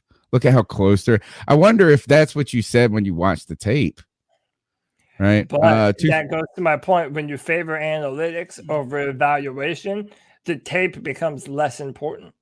Yeah. 252-228-5098. Hey, what's up, guys? Appreciate the show. Yeah, I mean, honestly, looking at this game right now, it's ridiculous. The offensive line is, oh my God, I can't even. It's just a bunch of clowns falling out of a Volkswagen at the surface right now. It's ridiculous.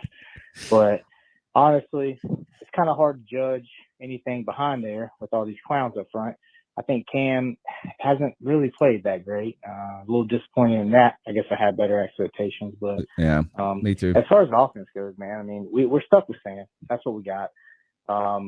Maybe in the off season, Cam have I think with Cam having a good opportunity to hit the playbook, OTAs, training camp, whatever, like they can just battle it out, figure it out. But I got a big problem with the defense right now. Like, I'm just really disappointed in them. Shaq Thompson, 1st round, like studied behind Luke, Thomas Davis, like I'm really disappointed. I feel like he's getting trucked half the time. Occasionally he squirts through, makes some good plays, great. But for the most part, man, he's pretty much been a disappointment the whole time. I mean, I would rather have Hassan, than him. So I'm thinking maybe we can consolidate some of those because we're over allocated right now on defense, bad. And if we can figure out a way to get maybe some more draft picks with the ridiculous amount of names we have on defense, half of which that play, maybe we can figure out a way to turn it around. Matt Rhule sucks. Can't even look in. Anyway, appreciate it, guys. Love this call. Good call. Good call there. Appreciate your support. Kind of, it's funny how certain voices will be quiet. Like, so if you are a hater of somebody and they do well, then you're going to be quiet when they do well, and then you're going to be loud. You were in a big time argument with the Panthers creators group about whether or not Shaq Thompson should be considered for the Pro Bowl. And these guys were like, look at all of this, Shaq Thompson. If you think Reddick should make it Shaq Thompson. And I was like, God, like I ain't ever seen somebody so vocally supportive of some damn Shaq Thompson. Yeah, and didn't want to pretend like we haven't been questioning what kind of player Shaq Thompson is since he's been here. I wonder after today's game if they're going to be on the Shaq Thompson to the Pro Bowl And by the way, like, I know people who know me and know I'm a Clemson fan. Like, they think that I just say some shit just because I am a Clemson fan. But when you look at today, but look, when you look at today, there were I remember two or three times where Shaq Thompson was outrun to the sideline, meaning the running back was able to get to the edge and make a play upfield before Shaq Thompson can get to him. Well, this is why I argued that when Isaiah Simmons was there, when you have a linebacker that can run a 4.3, oh yeah, and he's 240 pounds, those are the types of measurables and athletic profile, if we're thinking about Matt Rhule, that you want to see from that position, because it's going to stop bouncing the football to the outside. When you're drafting high, you want to draft players that have some kind of talent, some kind of trait that is rare, that you don't normally find in a football player. And I think that goes back to what I was saying about this linebacking core. If you want to talk about Jermaine Carter, Shaq Thompson, they're not bad football players. Right. I mean, and I would say Shaq this year is having his best season. He's having his best season as a pro. He's made some fantastic plays for us, but he isn't this elite top tier, top level linebacker like everybody wants him to be. Like, you don't look at the game and be like, oh God, Shaq is flying around and doing it's just too little too late for Shaq. That's what it is that, look, is that if you really are that committed to him making the Pro Bowl, God bless, I'll I'll retweet it. But like, it's not like all of a sudden it's like Shaq is going to have the next 10 years and just be better. Even he's just okay. Just okay. Like this defense. This defense isn't good. It's just okay. Yeah. And they haven't been put in great positions. They've been put in some tough positions, but they've had an opportunity to show that they are the better part of this team, and they haven't done it either. And maybe that's where Matt Rhule was right in a couple of games. Remember when we were all upset about how we called out the defense instead of, and I think he is. I think he is. He knew that how Sam Darnold was so fragile, and Joe Brady was probably fragile, right? It was like he could get all over the offense and talk shit about them, but like everybody knew that already. Is that like he was speaking of defense, like, guess what? This is what we got to deal with, a pansy ass offense, and you guys got to be the dogs, and you weren't the dogs. You didn't stop it. And so we might have been right on that. It's like this defense ain't manned up and stopped on third down when they needed to. They stop on third downs when it doesn't matter. And then when it does matter, they don't. I mean, it's just a little soft. This team is soft. We are. That's what I think. Soft. Next call. Hey, Panther brothers, how y'all doing? What's up, G? What's up, G? Man, I'm so pissed off at this game, man. I know. I am so pissed off, man. We should have not lost this fucking game. All this tripping from damn PJ Walker and Cam Newton and slippage. It's just a mess, man. We're not making the playoffs this year. I wanted to make the playoffs. If you don't remember, I said us making a wild card, like I said last year. Getting smoked. This shit is, we're a fucking mess, man. David Tepper, you need to fire Matt Rhule as soon as the game is over. Fire his ass, man. He lost the locker room, man. This is ridiculous, man. This is just complete horrible, man. Horrible. I'm so pissed off right now. I could yell and scream, but I'm not going to. So pissed off, you get My right wife's birthday was on Friday, and we had a good happy birthday, birthday man. weekend. So I'm not trying to cause no corruption in my household. You know what I'm saying? But fire Matt Rhule. And always remember, y'all, no matter what the season holds, baby, all our Panther fans, Carolina on top forever. Keep pounding. Keep pounding. Happy birthday, G. I feel like a lot of people have had birthdays here in the past few days. I've been hearing about Kevin Boshoven had a birthday. Happy birthday to you, brother. Yeah, man, I'm not hearing a lot of people that are very high on Matt Rhule, Tony. I think the cat's out the bag. It doesn't even feel controversial. I mean, normally, especially when we were calling for Ron Rivera to be fired, there was a wave of backlash that was like, oh, but you're not going to do any better than Ron Rivera. He's been here forever. He's been to a Super Bowl. You might as well keep him around. Like, at least you had a wave of people that were pushing back on the fire the head coach narrative. Tony, I don't feel much of that. I don't feel much pushback. No. I mean, look, you guys let us know. Is there anyone in the chat room or in the cat calls who believes that Matt Rhule should be given another year? You hear our opinion. None of us are crying if Matt Rhule gets his walking papers. But what about you? Does anyone think that Matt Rhule deserves a third year in this position? And if you do think that, why do you think that? Because now we need some reasoning coming from the other direction. Like, we've laid out all of our points.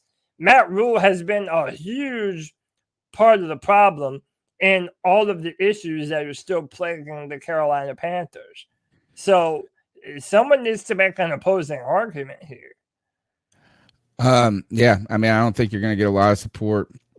It's been bad. It's been bad, man. And that's actually the kind of surprising part about this is that if you told me, and CK and I, we've had this discussion in the past on past shows. I think this past Tuesday, you said this exactly, is that if you told us that we were going to finish with less than 5 wins this season at the beginning of the season, we still probably would have not thought that Matt Rhule would have been the first thing that A, people were going after, and B, that realistically that he would be fired.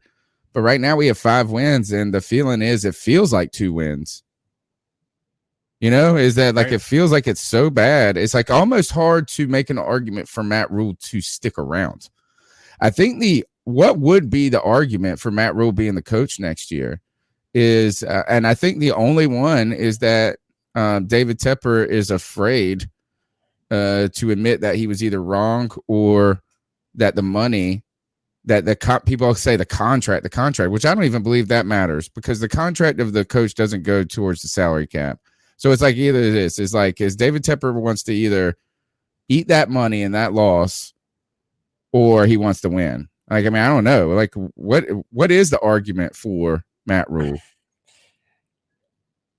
In my mind, the only thing the argument could be is that you say, if you look at the team outside of the offensive line and the quarterback position, that they've been able to build decently well.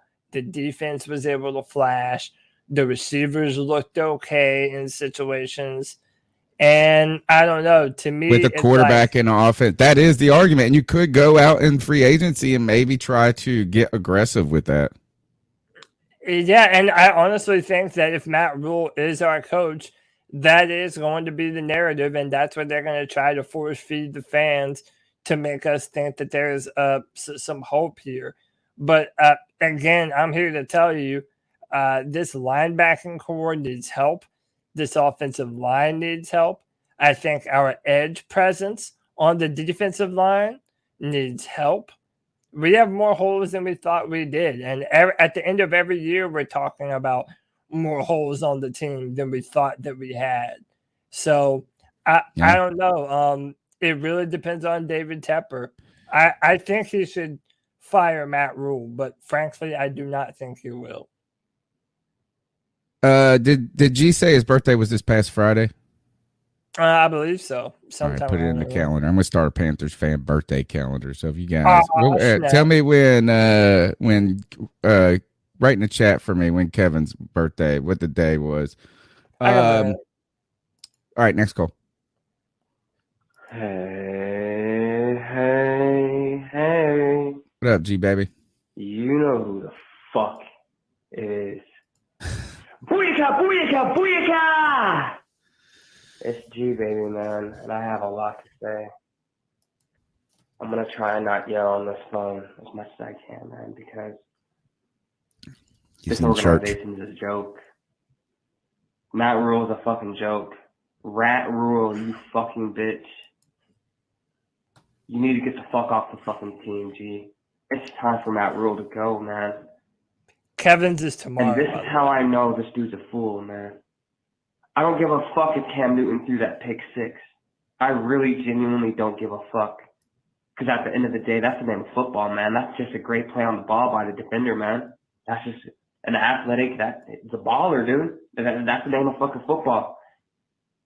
So what you're going to do is you're going to bench Cam Newton for what? He was doing just fine. It was just a great play on the ball, man.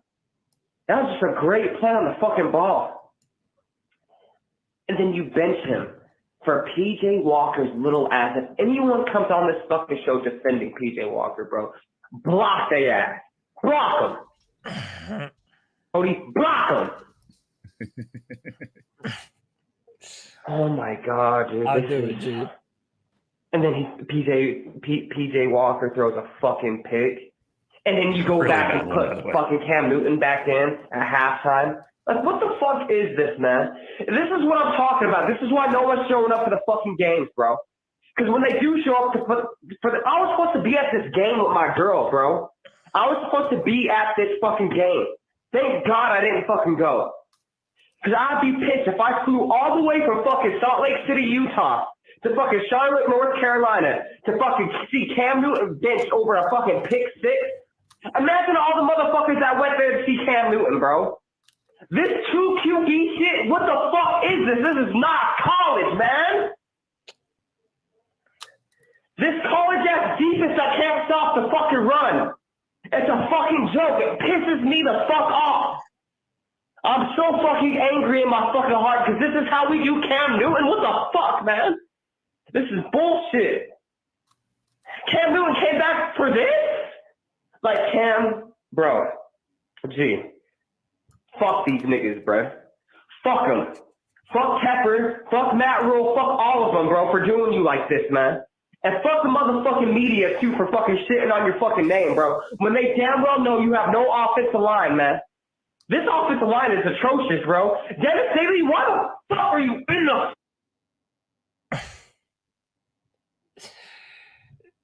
He got cut off by the time. Oh, here. Let's see. He's got a part 2 in here. You know he does. It's G. That's what I was saying. Why is Michael Jordan not fucking dressing? That's the best left guard we have, and he's not playing? Dennis Daly's a fucking bum. Jermaine Carter is a bitch. Dude. And then we have Cam Urban. Why is Cam Urban even starting, bro? Why is Brady Christensen, the motherfucker that you guys drafted, not starting? If Deontay Brown is clear to play, why the fuck isn't he on the field, man?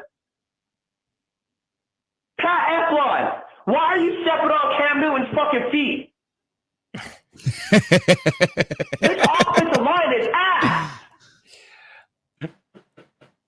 We drafted J.C. Horn for what?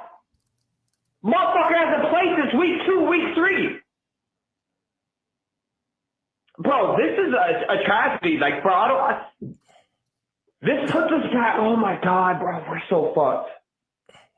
Oh my God, we bro. are, man, and that's what sucks. And for whoever says we shouldn't take as a fucking idiot, we need to be losing every game after this bullshit. Win for what, bro? We need to win, get as high as those draft tickets as we possibly can, and trade that bitch so we can accumulate all the motherfucking fuck up mishaps that we fucking have done, man. Win games for what? Get into the fucking top 6, trade that shit away. Keep trading back as far as you can to the end of the first round, and you keep that first round draft pick because you want that 5th-year option. Because you can only have a 5th-year option with a first round draft pick. I would trade back as far as possible to get a 2nd and a 3rd. Because bro, oh my God. You guys, I have a lot on my mind. I'll be calling in. I love my man when he's got to re-get himself together. And fucking CK, I don't have much to fucking say to you, bro, because you be bringing bad voodoo to the motherfucking team every motherfucking week. You have something bad to say about Cam, whatever, bro. You sit on this man's name. He's emotional, guys. Just gotta listen. Tony, give him hell, man. Greg, you know what it is, man. You gotta listen. Look, first, thanks, G baby, for the call. We love you. I love you. I love your emotion. I love your passion. And I always say that there's some sort of wisdom that can be found in G baby's passion, right? So on the face of it, it sounds like, oh man, like people are like, oh my God, and listen to him. He's so upset and this and that, and he's stepped on my man's foot and stuff like that. But And even you could argue probably that the PJ Walker thing was because it's 2 minutes. The 2-minute drill, maybe you think of it like that, because they did come and bring Cam back out. But he is right, is that Matt Rhule flinches so easily. He just flinches. And if you think of it in that terminology, it is difficult. I want to go to a comment in the chat room. I'm going to ask y'all to be nice to each other in the chat room if you can. And don't worry, you can use foul language on this show, but my mom told me to keep it clean, so I'm going to try to keep my mouth clean. Y'all be nice to each other. I know we're emotional at this point. This Brian B says, it goes and points to, and we've kind of dipped our toe in this conversation about Matt Rhule not having a quarterback and not having an offensive line, and also pointed out that Cam isn't good. Right. Now, look, I will be cautious. We'll caution you, Brian B, is like saying those words in this podcast, like, you're already, it's like coming at our moms. You know what I'm saying? Like, the people in the chat, they're going to get upset when you say Cam ain't good. Anyway, people are going to say, we're going to say things like this, is that, like, what'd you expect him to do? Again, the Carolina Panthers put him in a situation that's kind of untenable. Right, an unforgiving situation. And even if he isn't, and especially if he isn't the quarterback that he used to be, how did you think it was going to just all of a sudden miraculously save everything? Right, if he isn't as good as he, at his peak or his prime. But I think he's right too, is that Cam hasn't played great either. Right, Cam hasn't played. I actually think he's almost played a little bit better today than I expected him to play in some cases. Right, I think he's been willing to take hits, put his head down, put his body on the line. And do some different things. But the offensive line, I think this comes back to this, is that who kind of takes not the blame, but the responsibility for the quarterback and the offensive line not being good at the end of the day. If it's not Matt Rhule, who is it? Right? You could say those guys aren't good, and I agree. And I also agree that it's going to be hard for you to succeed in this league without a quarterback and without an offensive line. But at the end of the day, who bears the onus of that responsibility for them not being good? Because this team has gone from Teddy Bridgewater and then panicked and moved on from Teddy Bridgewater.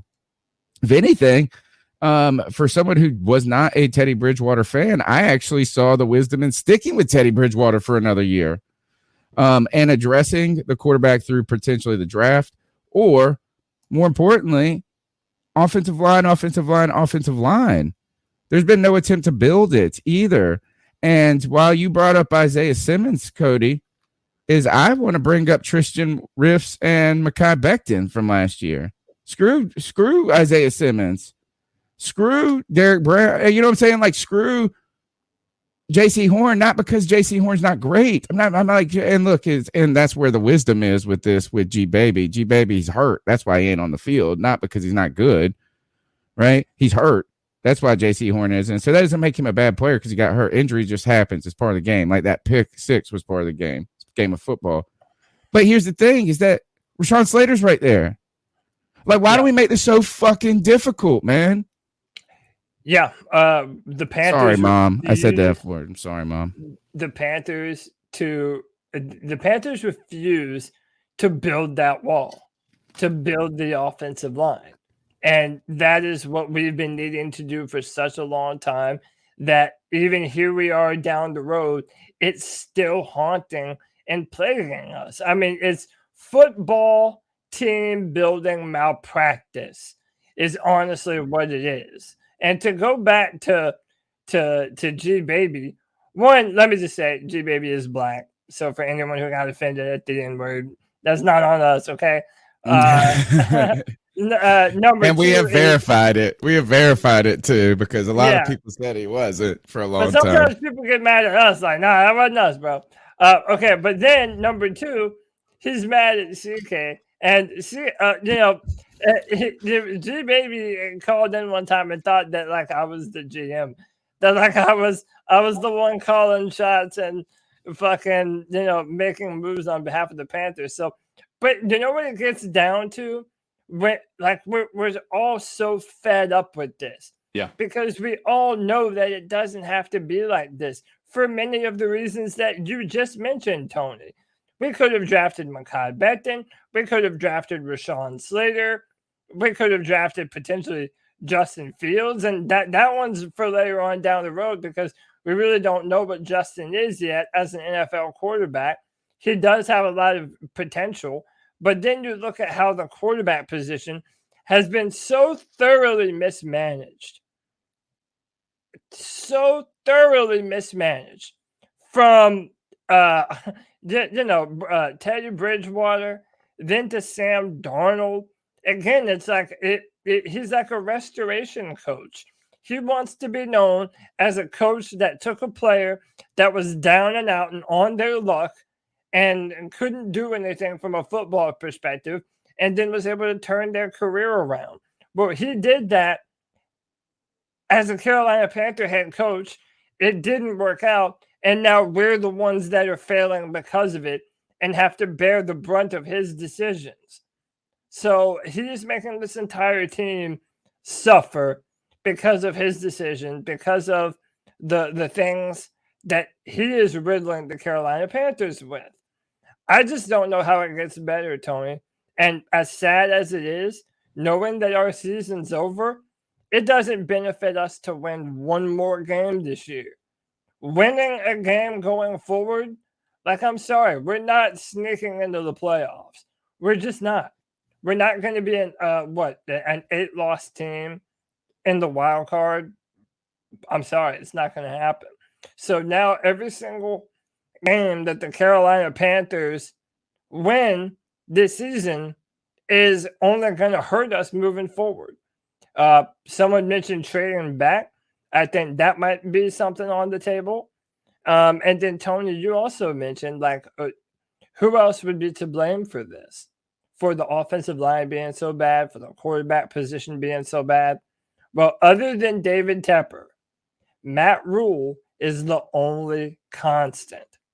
He was here last year when Teddy Bridgewater was here, and he was the one who had a heavy sway on the decision to bring Sam Darnold here as well. So it would be almost unfair for us to go looking for someone else to put blame on when really Matt Rhule deserves the blame. And I also think it shows that Joe Brady, he was what we thought he was. He was the fall guy to try and show that he was doing something to save the football. But I think it's reasonable. I think it's reasonable to say that he should be. He's gonna be the fall guy. I told you guys this was a move of self-preservation. It's like either we all say the lifeboat had too many people in it, and you either have to toss somebody overboard, or the whole ship goes down. And so Matt Rhule could either jump off himself, he could toss Joe Brady off, or they could all sit there together and all go down together. And arguably, there's still too many men on the lifeboat, right? I want to go back to Brian B's comment here, where he says this is supposed to be, and by the way, he's the one that I guess is the lone fan actually defending kind of Matt Rhule in a way. He says this was supposed to be a rebuilding process. You start crying and whining about losing in Matt Rhule's second season. So sad. I disagree here, man. And I don't disagree with it. It was supposed to be rebuilding process. I actually am all for that rebuilding process. I was all for the Carolina Panthers working towards building something more sustainable in the future. But guess who hasn't approached it like that? Matt Rhule. Yeah. Right? I mean, is that even last year, you kind of tried to, you got a little bit too ahead of yourself thinking, oh, man, we're going to go win for the culture, right? Win for the culture when it comes to that Washington game. All right. So, you know what? I actually felt really good about Matt Rhule and his staff after last season. This is the problem, and this is why Matt Rhule has come under fire from me, particularly on this podcast, is not because of the results this season when it comes to wins and losses. That actually has zero to do with it. It's because of the ineptitude that we've seen on Sundays, The lack of, I mean, where it's clear where the problems are, and they still can't get better. Right? Nothing has improved. I felt last year the defense started out sluggish. They got better. So we were talking about how, man, this team is getting better. Right? Matt Rhule's looking more confident down the stretch. This is all indications that they're growing as a staff. Well, this year you saw the offensive line sucked. You saw the quarterback sucked. You saw you can't stop the run, and none of those things have gotten better. And who are the fingerprints? Darnold. Where are the fingerprints from this? Are you saying that Matt Rhule didn't have anything with the Darnold trade? Now, here's the other thing. If you are committed to a rebuilding process, which I like, why'd you trade away all our assets? Why is this we aren't rebuilding? That's the thing, is like we're living in the moment, Brian B. That's the problem. Even the Cam Newton, going and getting Cam Newton is living in the moment.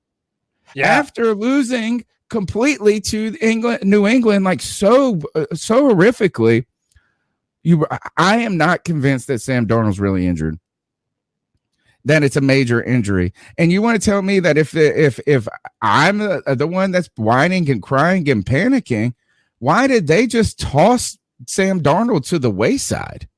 Do you think he's really going to get a shot to come back and play this season for the Carolina Panthers or ever again? I wouldn't put it past Matt Rhule. Okay. I don't believe it at all. I don't believe that Matt Rhule is interested in seeing him play again.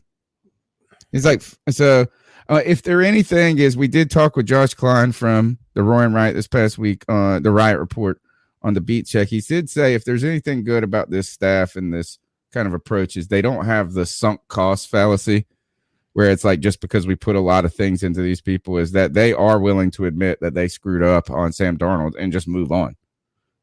So maybe that's the benefit of this. All right, let's go to the next call. You know who the fuck this is, and I got one more fucking thing to say. It's a shorter That's been one. on my mind all fucking game. Jonathan Vilma, you're a fucking bitch. Yeah.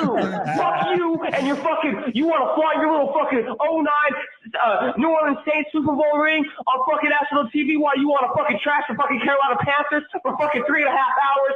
Fuck you, you fucking bitch, bro. I fucking hate you, bro. Fuck Jonathan Vilma. And how come we never get Greg Olsen, bro? Calling a fucking game in Carolina. He hasn't called one game since Cam's been back. And if he has, I must have forgot, man.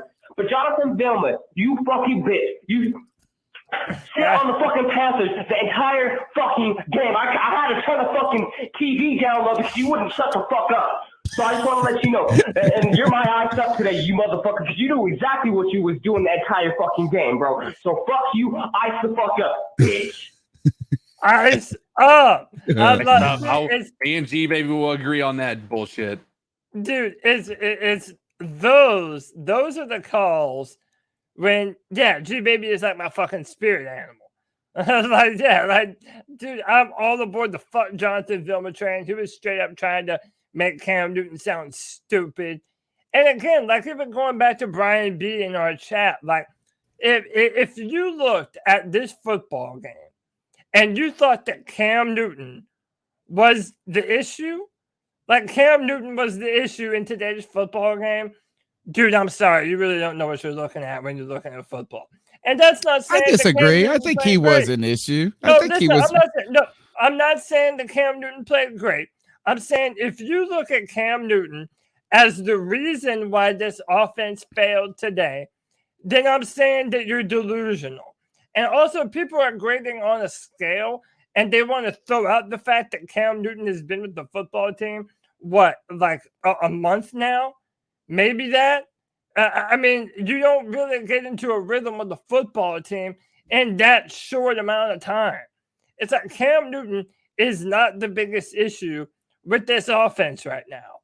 I'm not saying that he's playing great either, but it's like he's certainly is an issue though. You know, it's just Walker. It's sad. Look, is that the problems are holistic on offense. The problems are, and here is the thing, and this probably goes to Brian B a little bit. And sorry, I ain't trying to call you out like specifically, but you were on the positive Matt Rhule train. It's like when it's all bad, who does it go back to? Right? Is that it's the same reason that we had against Joe Brady, right? I'll be the first to say it. I said that Joe Brady was out because, when our offense is failing at such a magnitude, it falls back on him. right? It's Yeah. even if there is individual people failing, it falls back entirely on our offensive coordinator if it's our offense. The problem is it's not just our offense anymore. That's the problem. Like it's more than just our offense. Mistake after mistake, and the defense, man, cannot stop the run. To the fact is that they are saying it on the broadcast. Just run left. Run left. I've never seen teams run left so much in football. Do you remember Ron Rivera said that it's just natural because of the way the handoff is to better, like a power run to the right is kind of a more natural run fit. And like, we're talking about teams are doing the unnatural thing against us so effectively. And we had we know that they're going to run the ball. Yeah. Right. And this happened in that Miami game. Like, it's like, duh, they're going to run the ball here, and they just do it. Like, so, I mean, it's tough. It's tough. It's like, this has been a collective failure. But for me, the problem is not the product on the field this year. It's the problems that are on the field that are manifesting themselves that show us the problems of the future when it comes to drafting, when it comes to acquiring players and how to fix this. Now, maybe I am a little wrapped up in the moment and think through free agency and a draft, you can look at how we did kind of turn the defense around in a quick minute. Maybe it's not as hard to think getting 2 offensive linemen in free agency and getting a guy in the draft. It's just like, why did we wait so long? That's what I want to know. And we are going to have – imagine if we don't pick an offensive lineman in that first pick. If we pick a linebacker, dude, I'm going to fucking blow my brains out. 252-228-5098. And no, I'm not going to do that. I'm never going to kill myself, kill somebody else first. Matt Rhule. Fire his entire coaching staff. And as Tepper tells Matt Rhule he's fired, give him the finger out while he goes out the door. In all my years, I have never seen a team as poorly coached as the Carolina Panthers. Even in 2001 and 2014, 2010, this feels different because at least to a certain extent, we had some hope. We were going into an all season with at least a very, very high pick and hopefully a new coach. And it's just ridiculous. It's absolutely ridiculous and if nothing happens this week, which who knows what's going to happen, they may let him wait till the end of the year before they fire him, if they even do that, because of all the conflicting reports that even if he goes, loses out, they're still going to keep him. It's incredibly frustrating. And as a Panthers fan, I mean, you saw the stadium, there's no one in there. And, people who have been there said that the stadium had no energy whatsoever. It's pathetic. Rhule has literally destroyed, and so has Tepper, has destroyed this team's fan base in 2 years, not even 2 years. And as a Panthers fan, I'm almost tempted just to boycott this team until Rhule's fired. Like, I'm not going to watch next year because what exactly is going to change next year? We have no draft picks. We have 1 draft pick that may go up to 6 or may go as high as 6, maybe 5. But the teams above us are also really bad. So it's just frustrating. I'm hoping that Rhule gets fired this week. My heart hopes, but my head feels like the Tepper isn't going to do a damn thing, and it makes me sick. So anyway, guys, always love being in this therapy session because the Panthers are bad, y'all. Panthers are really, really bad. Thank you. Later.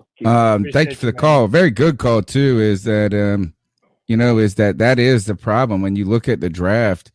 Is that we are the only thing maybe is that we lost to Atlanta. Maybe that will help us in the draft a little bit. They climb, I don't know, but we're not. You can't fall but so much when the Jags and the Jets occupy everything, and then the Eagles get 2 top 10 picks.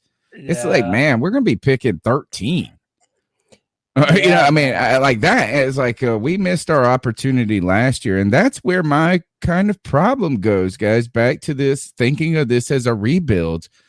I was entirely prepared to approach this as a rebuild. It's sad that the Carolina Panthers were not prepared to approach this as a rebuild, though. Let's go to the next call. Hey, what's up, boys? This is Levi here, big time fan of the podcast. Thank you very much.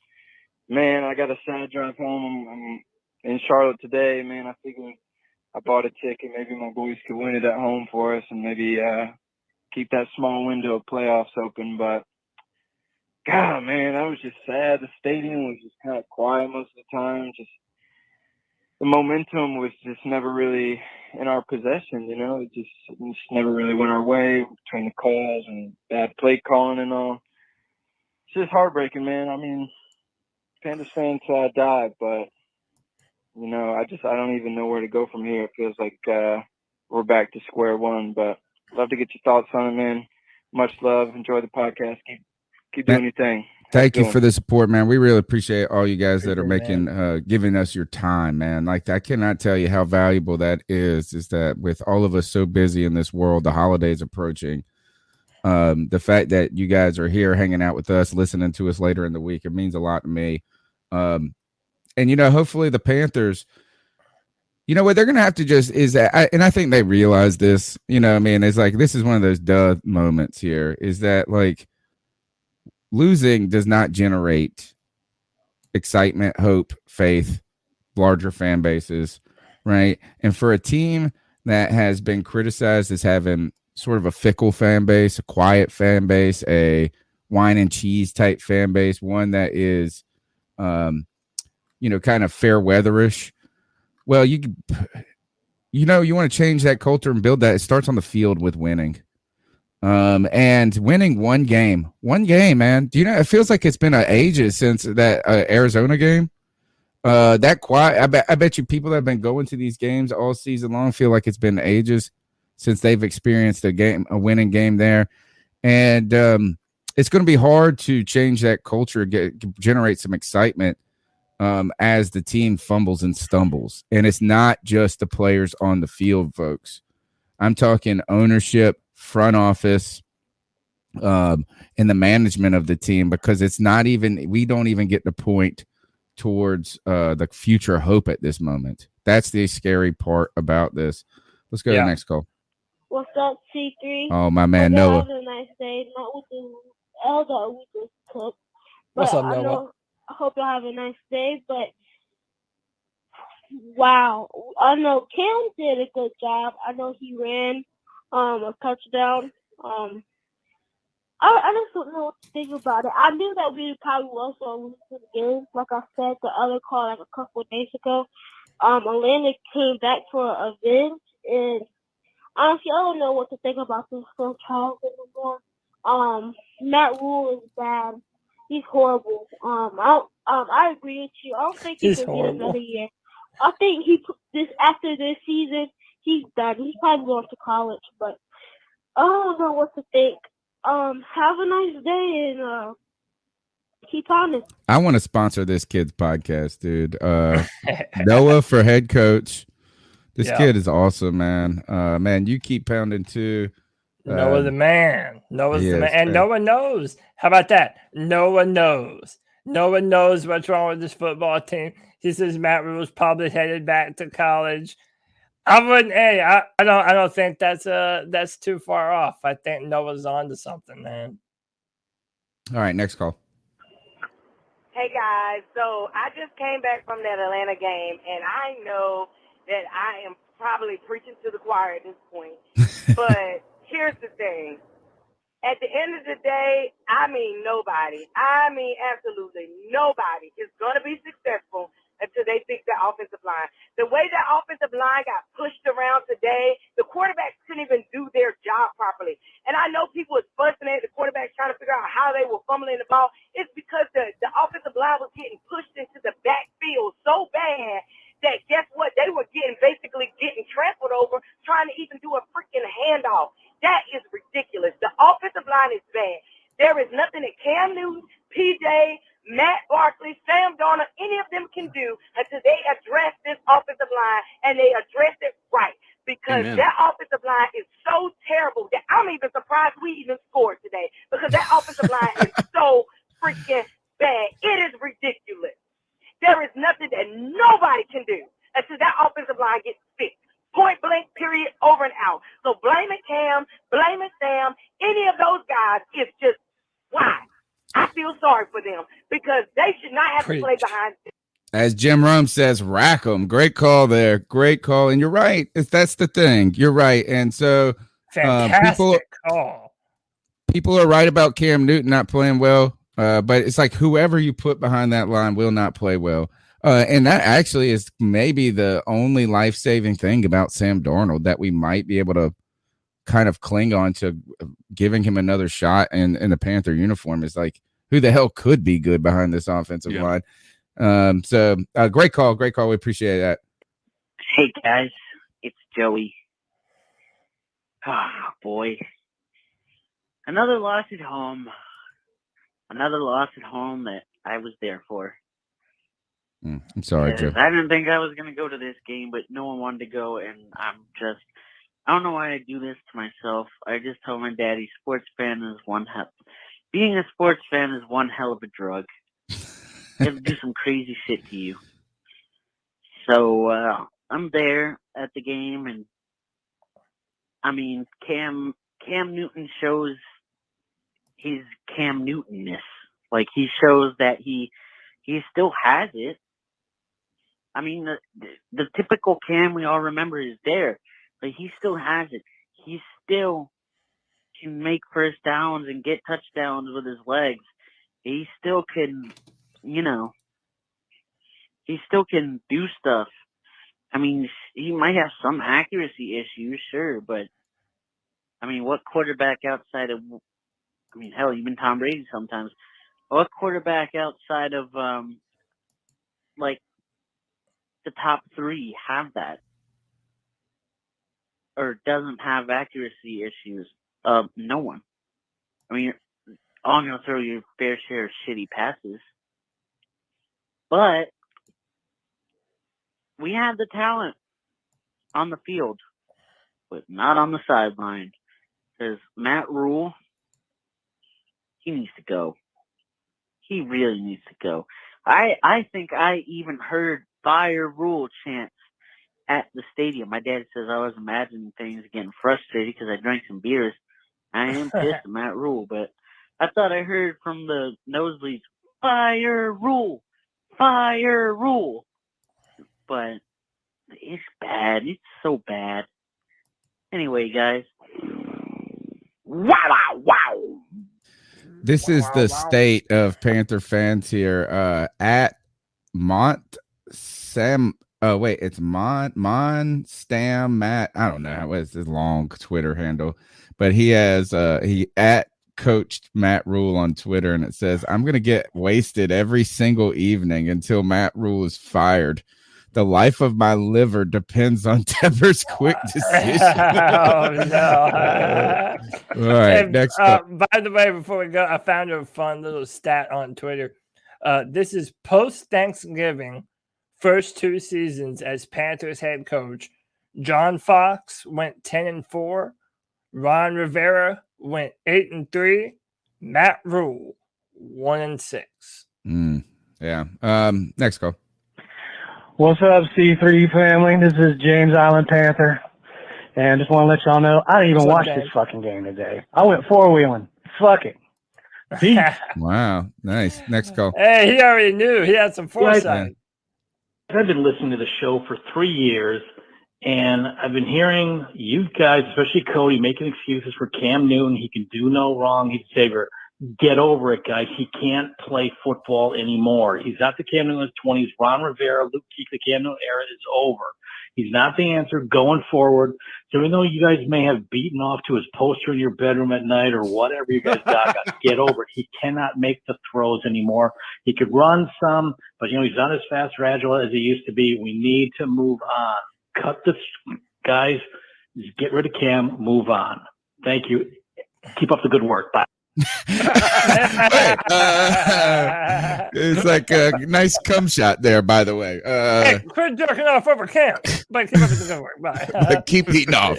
I mean, keep my counting. thing is, look, you know what? He's right and wrong. My answer is really short. I have more evidence to believe that Cam Newton will do us better than Sam Darnold. I'm not beholden to Sam Darnold. And if we're going to go with this mindset that because Sam Darnold costs us $18 million next year, that now we have to build the offensive line around Sam Darnold? No, fuck that, man. Maybe I am a Cam Newton super fan. Maybe he's not as good as he once was. But I'm telling you that he is not the problem with this football team. I think he is a problem right now. Is that I don't like think he's the solution? If that's Right. the answer, like I don't think that, like to that point, like I don't think that he coming in. I don't think he made the team worse. Right. I think that he's offering something better to the team than we had before. But I also don't see him as being the savior that he once was for the squad either. Like I think I said it last year as he was when he was a Patriot, right? I don't think that Cam Newton is the same Cam Newton. I think you can see it in the way he throws the ball. The ball does not zip. It does not go. It floats in the air for a lot longer than he ever did. I agree. I think that Cam Newton's best days are behind him, and I hate to say that because, like the caller said, we all jerked off to him on his poster, right? And it's so it's irritating, and it's irritating to have to be on this side of things because we've been such avid defenders of Cam Newton that like it's painful because now we have to sit here and live through the downfall, and it's a quick one if you think about it. Like the playing time of a quarterback should be well past a decade, right? If you're a good quarterback, and Cam Newton didn't get to experience that. He didn't get to experience the Drew Brees. He didn't get to experience the Peyton Manning or the Tom Brady or the Phillip Rivers or the Eli Manning type career because he wasn't their type of career. He wasn't their type of quarterback. So I think that part is the hurdle, and that's tough. But I agree with the caller. I think Cam Newton's better days are behind him, but he's definitely not the biggest issue we have. Yeah, caller, right on this. I invented a towel to jerk off to Cam with. Like who else in the world loved him enough to do that? I invented the Cam Wow. Some people call it Cum Wow, like you do. Dude. He is. I think CK put it fantastic. There is not the solution, and I tell you this is. We have. We defended Cam for so long, and it is kind of our go-to. But we also didn't ask for him to come back either. I will point that is that like if you want to call up, maybe it's time to call Matt Rhule and these guys. They're the ones that went and got him. They're the ones that went and got him. And I was concerned. I was worried. About this is that, one, I didn't want, because Cam is so important to me as a player, as someone I love so much. And so like in the, like your favorite football player of all time conversation, because he is in that case right there, I wanted him to have some success at the end of his career because I didn't want him to go out as a shell of himself. Right. I didn't want our last memories of Cam Newton to be associated with him not being a great player because he was such a fantastic player for a good period of time too. It wasn't just a year or 2 years of flash in the pan. I mean, it was a decade long run of just awesomeness, almost maybe 8 years or so. I didn't want that, but now you know what even hurt. What would hurt worse is that happens in a Panther jersey too now, and that we contributed to it. And we didn't even, you put him in a place to where he isn't going to get, like, it's like more destined for him to finish poorly than it is to finish well. At the same time, I agree with what Cody said, is that like he is the better option for our team at this moment. With an offensive line that sucks so bad, you actually kind of need a dude like Cam. And the fact is that this offense is doing a lot better when you're running the ball with the quarterback and you do the things that Cam did great. And arguably, maybe that was the problem with Joe Brady, even with Sam Darnold. Like, why didn't they do some more of those things with Sam Darnold? I mean, Sam Darnold showed that he can run the ball effectively. Like, you get him in space, he's got some wheels. So why aren't you trying to do some things to negate the horrificness of this offensive line? So good call, bad call. And if you want one of those Cum Wows, you can buy it on the website. Maybe you can find a happy ending yourself. Yeah, I'll just say real quick. It's like we're talking about a bridge quarterback. No one thinks, unless we're going out to get a miraculously innocent Deshaun Watson, which again, that's a whole nother thing due to picks and Whatever. We're not talking about that. Unless we went and got a premier quarterback, you're either talking about going with a bridge quarterback or you're talking about drafting a quarterback. Well, if you have a bridge quarterback, it lets you take whatever draft capital you do have and put it towards offensive linemen, which we so desperately need. If you don't go with a bridge quarterback, then you have to draft a quarterback. Because I'm sorry, you are not going into next season with Sam Darnold as your starter and convey some type of sense of hope to the Carolina Panthers fan base. You're just or even not Robbie gonna do it. Anderson. Did you see somebody put in the chat that Robbie Anderson turned the team against Sam Darnold? I have a guy that told me that he thinks that Robbie Anderson dropped the passes on purpose. I don't think anyone drops passes on purpose, especially when you're trying to win football games and hit quotas on your contract to make sure that you get paid. My only thing is this: whether people like it or not, Cam Newton for the past 2 seasons in a row has not had a training camp, has not had OTAs, has not had an ability to fully ingratiate himself to the playbook. And listen, I'm not sitting here and telling you that Cam Newton is going to be our quarterback for the next 5 years. No one is saying that. But Cam is still, whether you like it or not, he is our best option going forward with whatever he has left in him. We do not Gardner have a better Minshew, option baby. than Cam Newton. Gardner Minshew. The Panthers have failed to build an offensive line, and regardless, is that the caller who said it too, and I don't know who she was, but she brought the fire.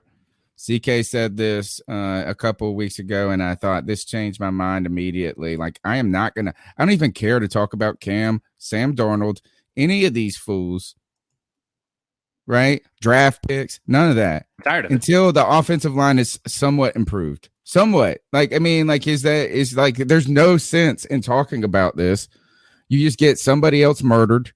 You get somebody else set up for failure. You get somebody else. So you know what? Is you miss the boat, folks. And we miss the opportunities. And really, what is strange to me, coming back to it, is why did we sign the 5th-year option with Darnold?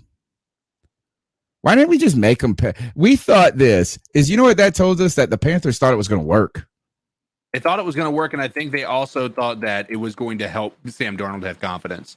Like these people okay, and that makes sense. You know, these people believe in me. You know, they really. I mean, they're already doing this. I mean, because I think that we've all agreed now at this point. Like, a lot of Sam Darnold's biggest issues have been self-inflicted, right? You know, it's been him, believing that he's the only person that can get this team back on track, or believing that this, is the only way to be able to do it by throwing the ball this in this situation, when in all reality, like it wasn't. It's not all on him anymore. And he's again. I think that was, in my opinion, psychological, basically positive reinforcement by the team. But they're mortgaging the team's future in doing so, and that's the part that I disagreed with.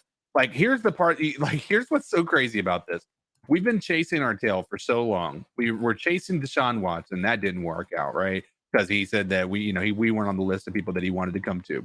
And then you talk about us trying to go after Stafford, and we lost that. And then now, because that didn't work out, we went with Sam Darnold. Like, I mean, it feels like we're always playing catch up, and it's irritating. I mean, at this point in time, I don't know how else to put it. It's just irritating. All right, let's go to the next call. Hey, C3, it's me again. What's up, Noah? I was hearing some of these tap calls and what y'all was saying about the game. And I was saying something. You can't even be mad at the Carolina Panthers no more. All we're gonna do is just lose. We probably win. We probably won't win the next 2 games. I mean, all we is gonna lose. You can't be mad at them. You probably can't be mad at them with certain parts, with the GM and stuff, all that, with Matt Rhule and them. But you can't even be mad at them for it. I mean, we just under a bad staff, and we're gonna have to find a way to fix it over this break after this season. Keep pounding. My man's smart.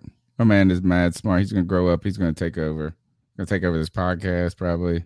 He's probably gonna take over the Panthers. and I'm supporting you, bro. Next call. Man, it's really interesting because I'm low key a little bit happy about that we lost it. Only so far as that this proves right here that Matt Rhule is not the way forward. As a matter of fact, honestly, Good I point. think that this should remove all doubt and polarize fan base to the point where people stop showing up. People just stop taking interest, and it causes a noticeable drop in the analytics, quote unquote, of traffic, interest, and just intrigue about the team, because that's what the management needs to know. Insofar as we cannot keep doing this whole Matt Rhule thing. Dude's just not good. Unfortunately, a lot of the ideas that he has, in theory, could work, but then in execution, just in setting up for the ideas, he's terrible at it. So it's like he can't even stick to his own philosophy or, the way he wants to build a team. And, it's just noticeable. So, this is my 2 cents here.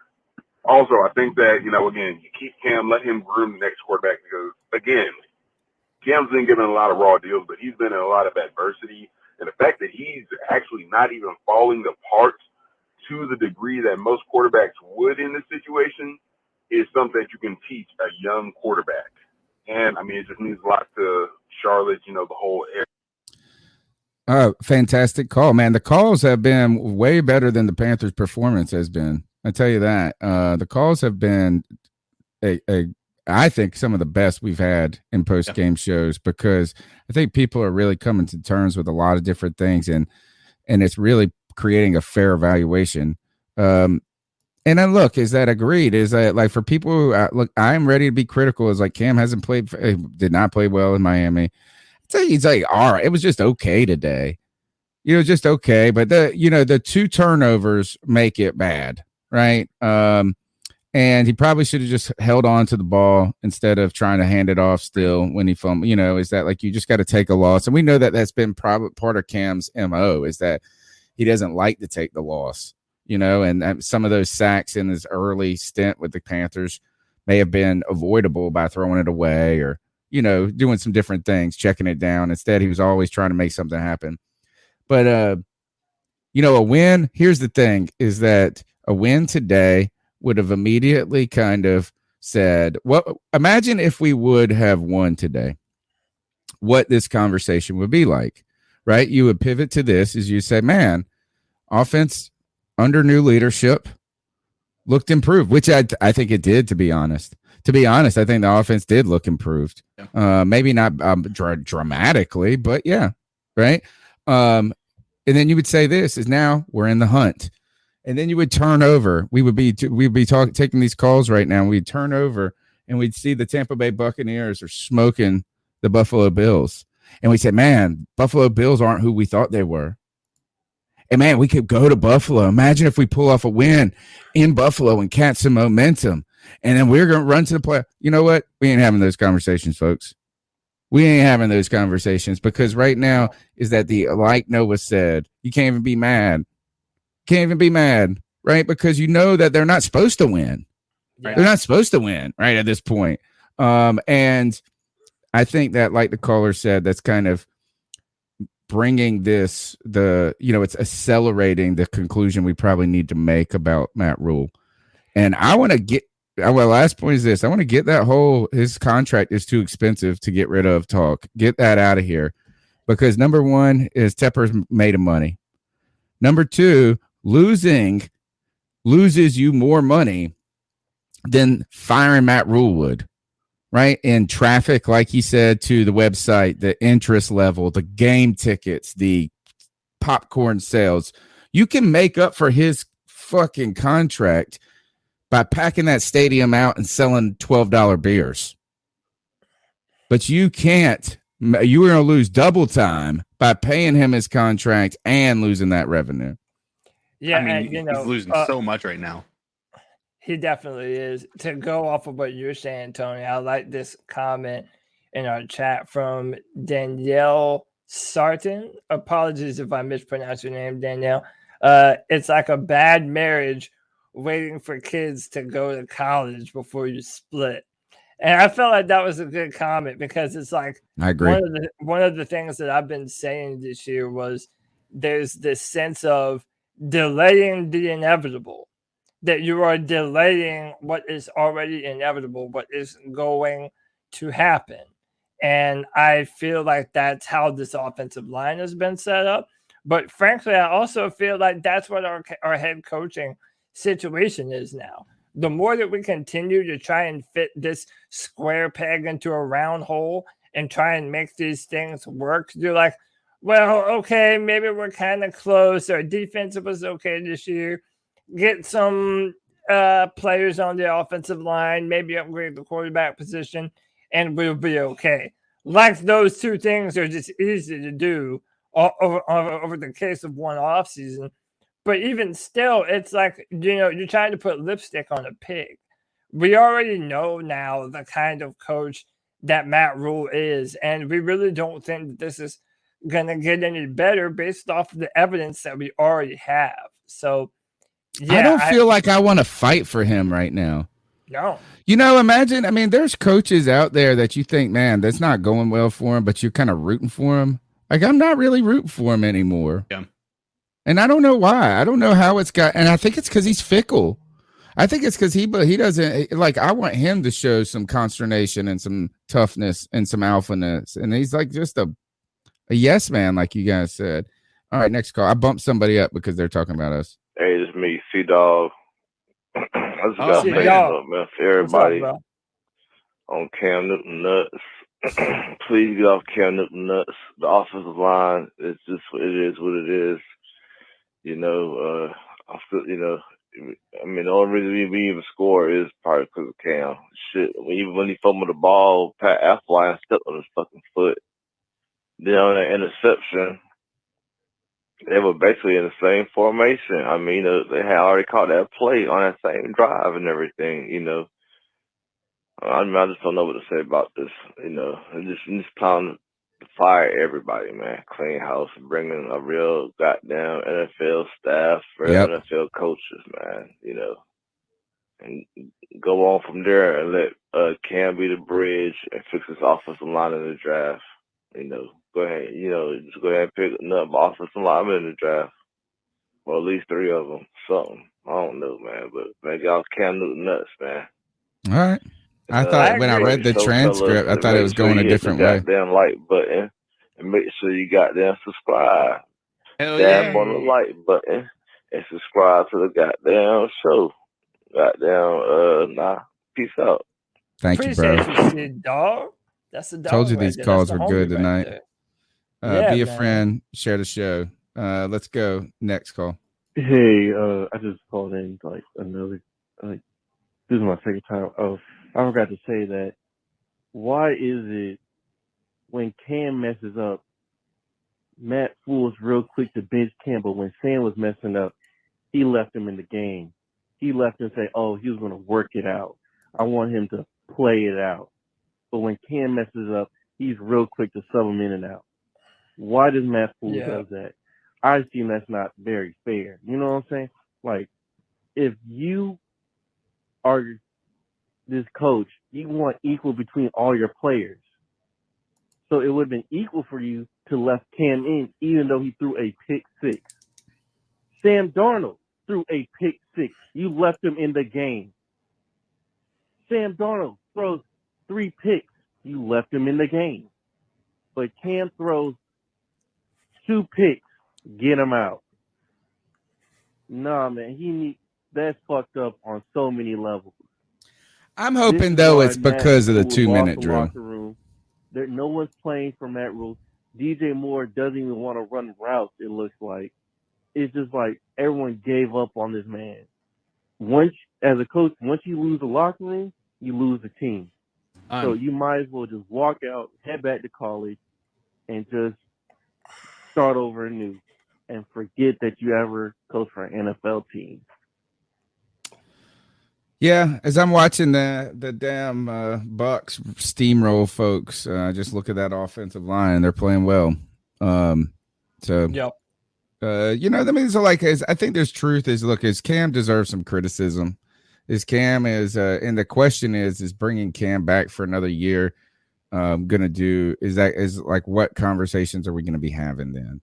None of this will matter until the Panthers can block, and none of it. And I just don't know if Matt Rhule and his staff are inspiring confidence. And if we're having those questions and we think that he's lost the locker room, I can guarantee you that David Tepper's thinking about it. Right. Whether it's right, wrong, whether the right decision is sticking with Matt Rhule and we're not seeing something, and there's something better behind the scenes that we don't know about, right? Is that like it's not as bad or it's worse than we think? Is I tell you, is that David Tepper's thinking about it. As he should be. Last thing, and it's not long. If you don't believe that Cam Newton should be on the team after this year, then you need to tell us what the alternative is. Don't just say, oh, Cam sucks. You guys are Cam stans. What's the alternative? Is it Sam Darnold? Is that what we're doing? Is it PJ Walker? Is that what we're doing? Like, what's on your list of more plausible options at the quarterback position other than Cam Newton? And by the way, make it sound believable. Make it sound believable when you do. Because a lot of these, quick fixes that a lot of fans have in mind, dude, it's honestly some Madden bullshit. Like, it's not really going to make us better. Cam may not be the answer that you want, but I'll be damned if he isn't the answer that we have. Give this man an offseason, dude. Build up the football team. Then go get your quarterback. That's all I'm saying. Next call. Hey, guys, it's Joey again. I want to call and talk about a few things. And they both have to do with Matt Rhule. I think that the only argument Matt Rhule gets for sticking around a third year is because everyone said, oh, you hired Matt Rhule. Okay, cool. Well, just to let you know, he is terrible his first 2 years. He's absolutely terrible. But then the third year, it's smooth sailing from there. But it's only been 3 years that we've ever seen him. But at the same time, sometimes I think that, but then every time I think that, and every time I watch a game or I go to a game, Matt Rhule shows me why he does not need to be the head coach next year. Maybe, I don't know, maybe, but see, it's always tough because you have two very different things about, well, everyone knows he's terrible for the first 2 years, even in college. But, I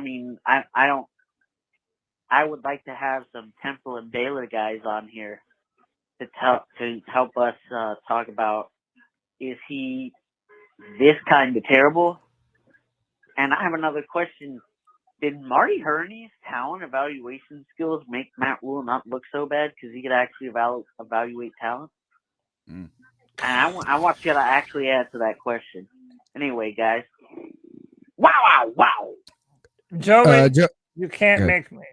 You can't make me. That's a cold hell. If you're trying to get me to say, oh, yeah, well, Marty Herney, his talent evaluation really covered up for Matt Rhule. And, dude, if he did, we're in hell, bro. Yeah, that's it. Hell. Then that's even worse. I don't know what the answer is to your question, Joey. And I don't love the 3-year argument from people. Because one is that I think college programs and pro programs are different. Right. Like that's and I actually do like the idea of giving a coach an opportunity to execute a vision, right? Rather than firing people at a whim. So I think that I think the stronger argument for giving Matt Rhule a third year would not be referencing his success in college in the third year, but that you hired this person because you believed in them, and that you are not going to just panic at the first sign of trouble. You could point to a strong opening season for Matt Rhule. some struggles and with based both on what he's done, the personnel decisions. And I would just say that giving this man an opportunity to swim before you just drive the boat off and leave him out in the ocean is probably the best argument. I don't think, but the problem I think is with that is that I don't think we see a strong vision and a commitment to it. Is that we've heard Matt Rhule, like I said earlier in the show, say the right things, but he hasn't done those things. He talks about doing the process right, and it seems like he panics more than anybody. So people are trying to tell me to have patience with someone who's panicking. Yeah. So that's where I think it's tough. And I just don't know if the third year thing is as executable at this moment. You could have told me that. I agree 100 with people that are saying hey, let's not be too quick to fire someone. CK and I've been saying it all season is that it would have been hard pressed for us to create a situation where we felt that Matt Rhule was the problem on this team. But right now is that how about this is let's not just say it's Cam Newton's the problem. No, for sure. You know what I'm saying? It's but agreed. Cam Newton is not, it's just tough, man. Tough division. Next call. Tough titties. You know, you guys brought something really interesting up when it came to team building and a lot of the offensive linemen that were missed on in the draft. To be quite honest, man, this team, as it's built, would be so much better if they just had an offensive line. Now, I'm just talking about, again, getting a quarterback like Cam Newton. I know a lot of people sit up here and talk and say, oh, you're just a Cam Newton homer, or, man, Cam Newton's above reproach to you fans. It's not necessarily that, but it's just, again, you get a quarterback with a unique athletic and physical trait. It's like Cam Newton has shown he can pass the ball. A lot of people sit up here and talk about, oh, he was terrible in New England. But what they never talk about is that the dude had 300+ yard passing games with Amazon employees at wide receiver. So he can pass from the pocket, but here's the thing. You need a good running game. And the running game starts up front with the offensive line. Matt Rhule did not go out and get road graders and people that can just sit up here and maul you at the point of attack for an offensive line. That's such an inconsistent build for a team. It's if you have a run game where you've got one bruising back, a quarterback like Cam Newton, a mauling offensive line, and decent wide receivers. Not even amazing, which, arguably we got decent wide receivers. You can win a lot of games. Look at New England, bro. They just destroyed Buffalo because they have one of the best run grading offensive lines. Now, you look at their pass offense, a lot of those guys are short. They get beat by longer defensive ends. They're not amazing pass blockers. But they were the best running offensive line ever, and what it did was it forced you to have a lot heavier personnel on the field, or put guys into the box, and it creates easier reads for a quarterback, especially a quarterback that does not, know the offense well enough to understand who's going to be open where, what routes are here, what concept, where are we aiming for the concept, where's the auxiliary if that fails. That's what Cam Newton is right now. He doesn't understand the offense. He doesn't know intrinsically what routes are going to be there. So it's easier to create single reads and create situations where he can see guys open and just put the ball there if you have a good run game. Christian McCaffrey, he's not a run between the tackles kind of back. You need another complimentary back, and Chuba Hubbard is like a poor man's Christian McCaffrey. So I don't understand what Matt Rhule's approach is. And I think you guys are dead honest with that. We should have been Carolina should have gotten Najee Harris. They should have got somebody like that. There are so many ways to build this team that he just failed on. Yes, that is the truth. Great call again. Fantastic. I think best calls of the season and the postgame show. And that's the real problem with Matt Rhule here is that, and we can't even put this on Fitterer because he's so new to the organization. But it's just clear that the Panthers, it was kind of clear when, or at least we thought with Matt Rhule that he said, man, our defense is old and slow. And that's the reason why we're not going to be good. So it's we got to drastically get young and athletic on defense. Well, you did that in a year and it kind of worked. But at the same time, you could have looked at our team and said the offensive line is cruddy and we got to get better at that quickly. And we excused him last year because the defensive commitment seemed to revitalize everything. But it's been 2 years where there's no commitment to the offensive line. And he's right. It's these soft-ass offensive linemen, too. they aren't even good. At least some of the past bad offensive lines for the Carolina Panthers could run block. But this is where the plan and the vision of Matt Rhule is not endearing, because you heard that that is like there's a disconnect between him and Joe Brady about the balance of the offense, right? About not running the ball enough. But we don't have the personnel to run the ball either. You know, like we don't have good run blocking, and Christian McCaffrey has covered this up so much for us because he's so good that he was able to run the ball even when the blocks weren't there. But this offensive line this offensive line is so bad. It got Sam Darnold killed or probably never playing again. It got Joe Brady fired.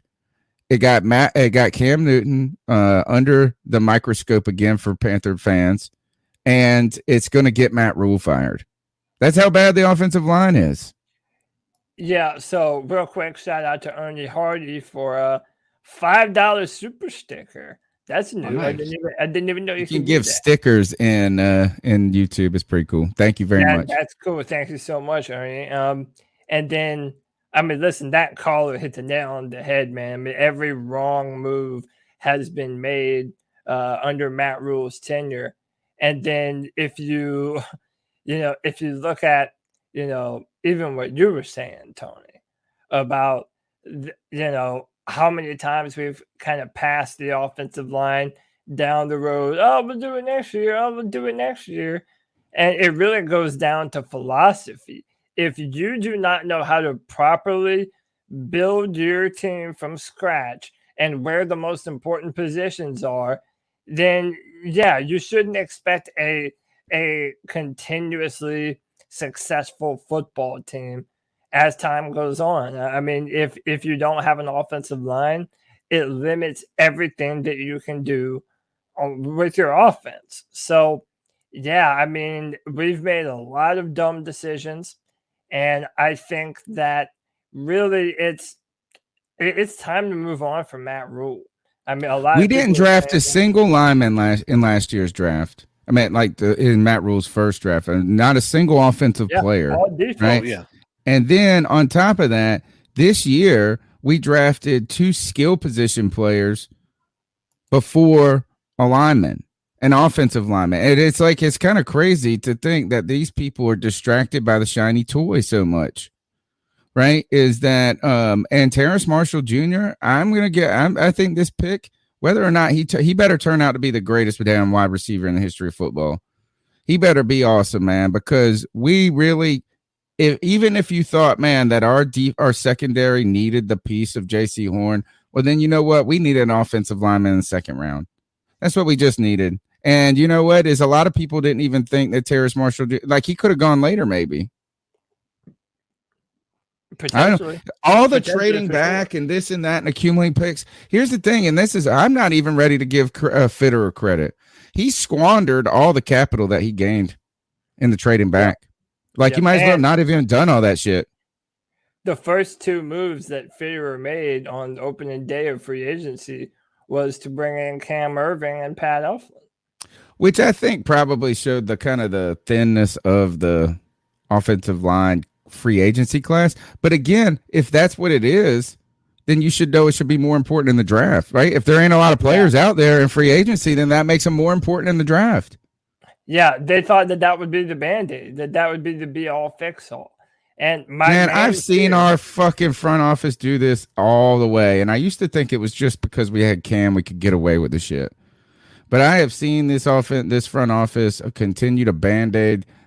Look, the best year we had was with a Band-Aid itself in Michael Orr. People thought Michael Orr was done.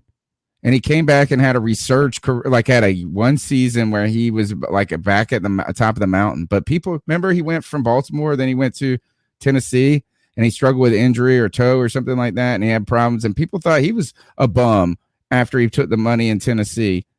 And he had a resurge, but even that was a Band-Aid. It was just you got lucky, and that was cool. But we have not committed any assets. Any capital, excuse me. We have not committed any capital to the offensive line. So fuck it, man. I'm with CK, man. Until we fix that, nothing's gonna change. Yeah, what I said is I'm tired of hearing anything about quarterbacks. I am tired of having to make excuses for quarterbacks because our offensive line plays horrible. I'm tired of making excuses, period. Yeah. We have talked about it for a decade, it feels like, as Panthers fans. Yep. We need an offensive line. That is what, if you look at successful squads, that is the difference maker. They have an offensive squad, they have an offensive line. They sometimes have a squad that can protect the quarterback. And we haven't had that. And until we get that, we're not going to be considered a serious contender. And it's not just like we might be able to find a year where we get some free agents. Maybe 1 year we are able to make something happen, make the offensive line, actually really good. But we need to build a squad that we're going to be able to have consistency with, and we haven't had it in a long time. Fantastic points tonight. 2 last calls. Hey guys, it's Joey again. Sorry to bother or call for a third time on the post game, but I mean, Danielle is on fire. I heard, this is fun. It's made me laugh. I was watching something. I was scrolling down WCNC Charlotte's YouTube channel, and they had a clip about the news announcing that Joe Brady was gone. And I think the anchor, I think she might have accidentally slipped up and asked about, is Rat Rule safe? I think she might have accidentally called Matt Rhule Rat Rule. And I was like, there you go, honey. Don't apologize for this one because he sucks. He needs to Rat go. He Mule. is a vermin. He is a pest to this team. Anyway, guys. Wow. Dude, the calls, the comments. I love this. Well, first of all, the laundry guy in here. Your brother. Said, my brother from another mother said, actually from the same mother, probably. Not even I can clean this up. Where's the vodka?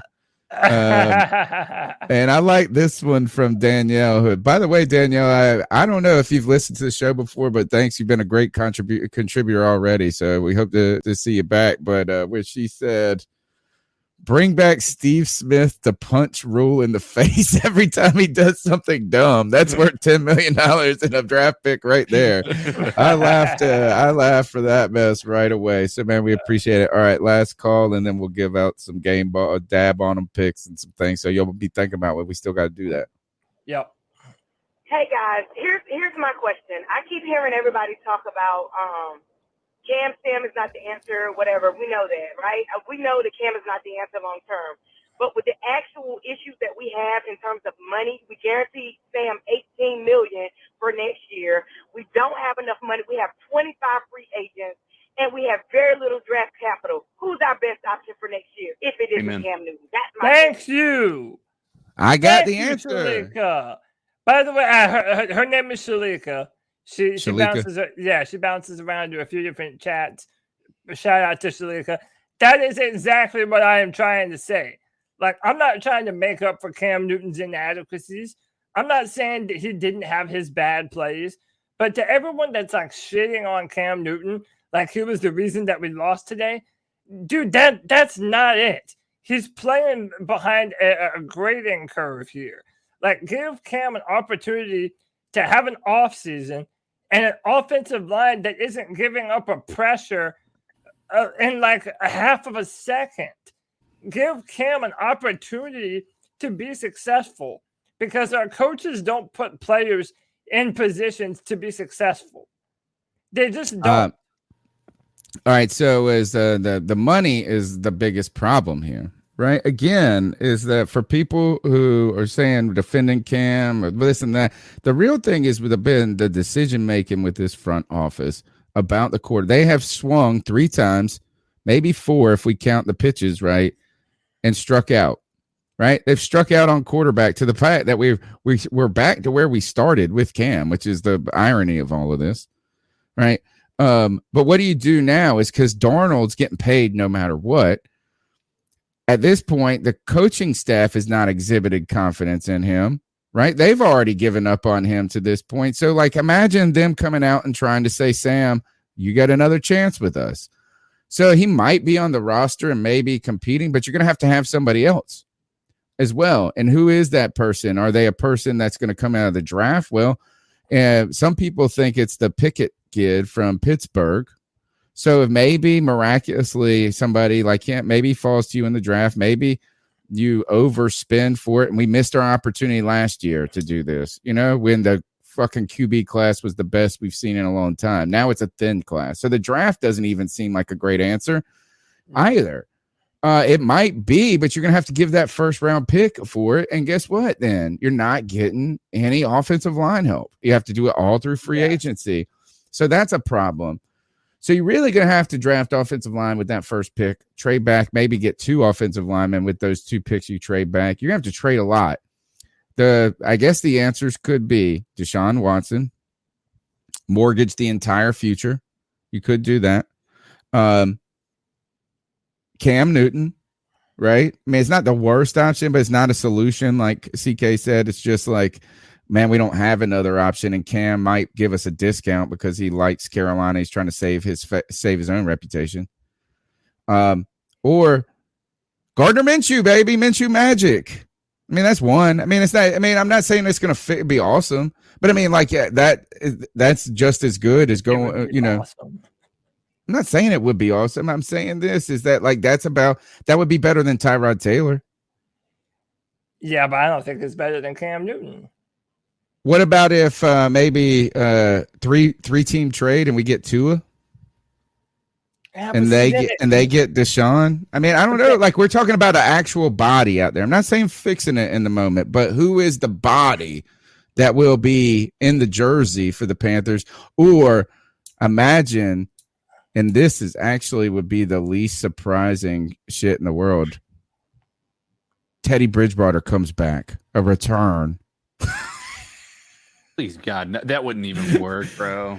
Dude, they said that it was Joe Brady and him that had an impasse. Now Joe Brady's gone. Imagine this is what this fucking team would do to us. We go and get pass on Pickett and go get Teddy Bridgewater for a 5-year deal. Good God. All right. That's all the calls for tonight. That's a good question. We'll debate that debate my take this week. We'll debate who should. Why? I'm going to take the Gardner Minshew. You can go ahead and prep. I'll take Gardner. You take Cam. We'll debate that. Easy work. We got some cool stuff. We've been doing some good stuff on Debate My Take and the Beat Check. And on Tuesday nights, we got a great show that's been rocking and rolling for years. Longest running Panthers podcast on the internet. And it's because y'all keep hanging out with us on Sundays, Tuesdays, and now Wednesdays and Fridays as well. Try to keep bringing you as much content as we can. All right, let's do this. Our dab on 'em pick of the week. And this is, and I don't have the music pulled up, so we'll just go for it. Dab on 'em pick of the week. Your player, your moment, whatever you want, that is the positive that comes out of the day. I am going to give mine to Insane in the Membrane. Insane in the Brain. And you know what? Because I feel like he's the only one who deserves it. Zane Gonzalez, and it's not like he did anything special today, but in a day and age where the Carolina Panthers are 1 week beating the number 1 seed Arizona Cardinals, and the very next week absolutely shitting the bed against the Miami Dolphins, Zane Gonzalez has been a shining beacon of consistency in the Panthers organization. So I really do think that he deserves some love, especially considering how much we were really down on that position earlier this year, man, from Joey Sly to Ryan Santoso. I mean, we've been through the gauntlet at the kicker position. Frankly, I don't want to give anybody else any props. I don't think anyone on this team truly deserves some big-time congratulations. CK? Such a hard, like, here's the thing is, like, I've done this before, and it's just like it's so hard to, like, I hate when we have these games where it's really difficult to find somebody on the Carolina Panthers to give props to. Like, it's really tough. Because I mean everybody from the defense, who even stood out, yeah. Like, Nobody got really, I mean, Hassan Reddick, dab on him because you drew a holding penalty because of there towards the end where we were able to, but we still weren't able to capitalize because they got a 3rd and 13 and converted it. You could do Jeff Nixon. You could do Jeff Nixon. No, I don't feel like I don't think Jeff Nixon is like, I don't think he was great today either. Like, I mean, I don't think he was like the problem like we talk about, but I mean, just honestly, altogether, the Falcons, man, actually, how about this? Dab on them Falcons because they just gave us a better draft pick and they're not doing anything with their position this year either. So doesn't even really matter what they did, but they still came out and tried to do something significant and they beat us and now we have a better draft pick. So dab on them guys.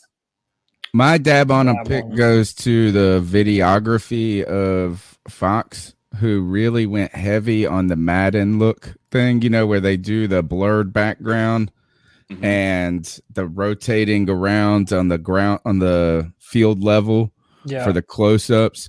Is that it looked like at one point, and by the way, Cam Newton is still so chiseled and cut and all of this. He looked like at one point I thought they were actually showing clips from Madden. So that videography, I like that. I'll dab on that. I'll start off with my towel of shame. Actually, I had it. Now I lost it. You guys go. Who's up for you? So towel of shame. This is Cam Newton homage. My towel of shame. It can go to a lot of different players on this football team, but I'm gonna give the towel of shame to. I'm going to say our linebacking core. And you know what? I'll even hone in more specifically. I'll say number 4, Jermaine Carter Jr. I think he's a good football player, but I don't think he is a long-term answer at inside linebacker.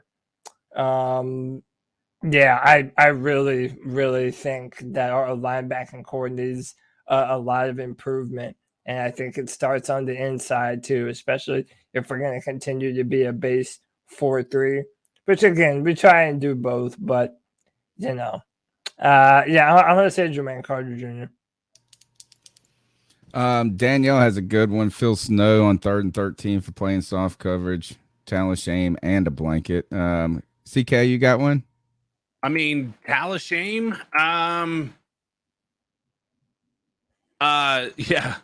Jonathan Vilma.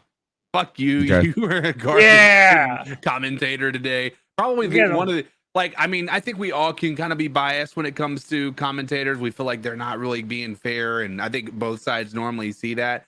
It was abundantly clear how much more he loved the Atlanta Falcons over top of the Carolina Panthers today. And not even that, how much he really dislikes Cam Newton. Like, he does not like Cam Newton. He's probably been made a fool by Cam a couple of times. Yep. I think there is an old clip someone showed of Vilma getting blown the fuck up by a Panther or something like that. And it was like, and they put this up as like why he hates us. And when he did the coverage in the last Falcons game, I think that somebody put that up. My towel of shame goes to the guy that that was running the medical tent that blasted DJ Moore in the head. Hold on. Wait. Yes. I've got that. Hang on. Yes. I mean, and DJ looks hurt after this. Like, it looked like, oh, man, he was just annoyed. he I mean, look, to like put his eye out or something. Let's see. You got it? Yeah, I got it. I mean, look at his. Did you see it? You didn't see it, CK? I did. I saw it. Oh, okay. So look, DJ Moore's going into the medical tent. He is slow getting in there. Boom! Damn! Oh, that's gonna hurt. Dude, is there not a better metaphor for the Panthers right now? Don't be ourselves, right? Don't hurt ourselves. You mean? Fuck, man. It was this was God, what was I was watching something else the other day, and it was like the trainer doesn't even care.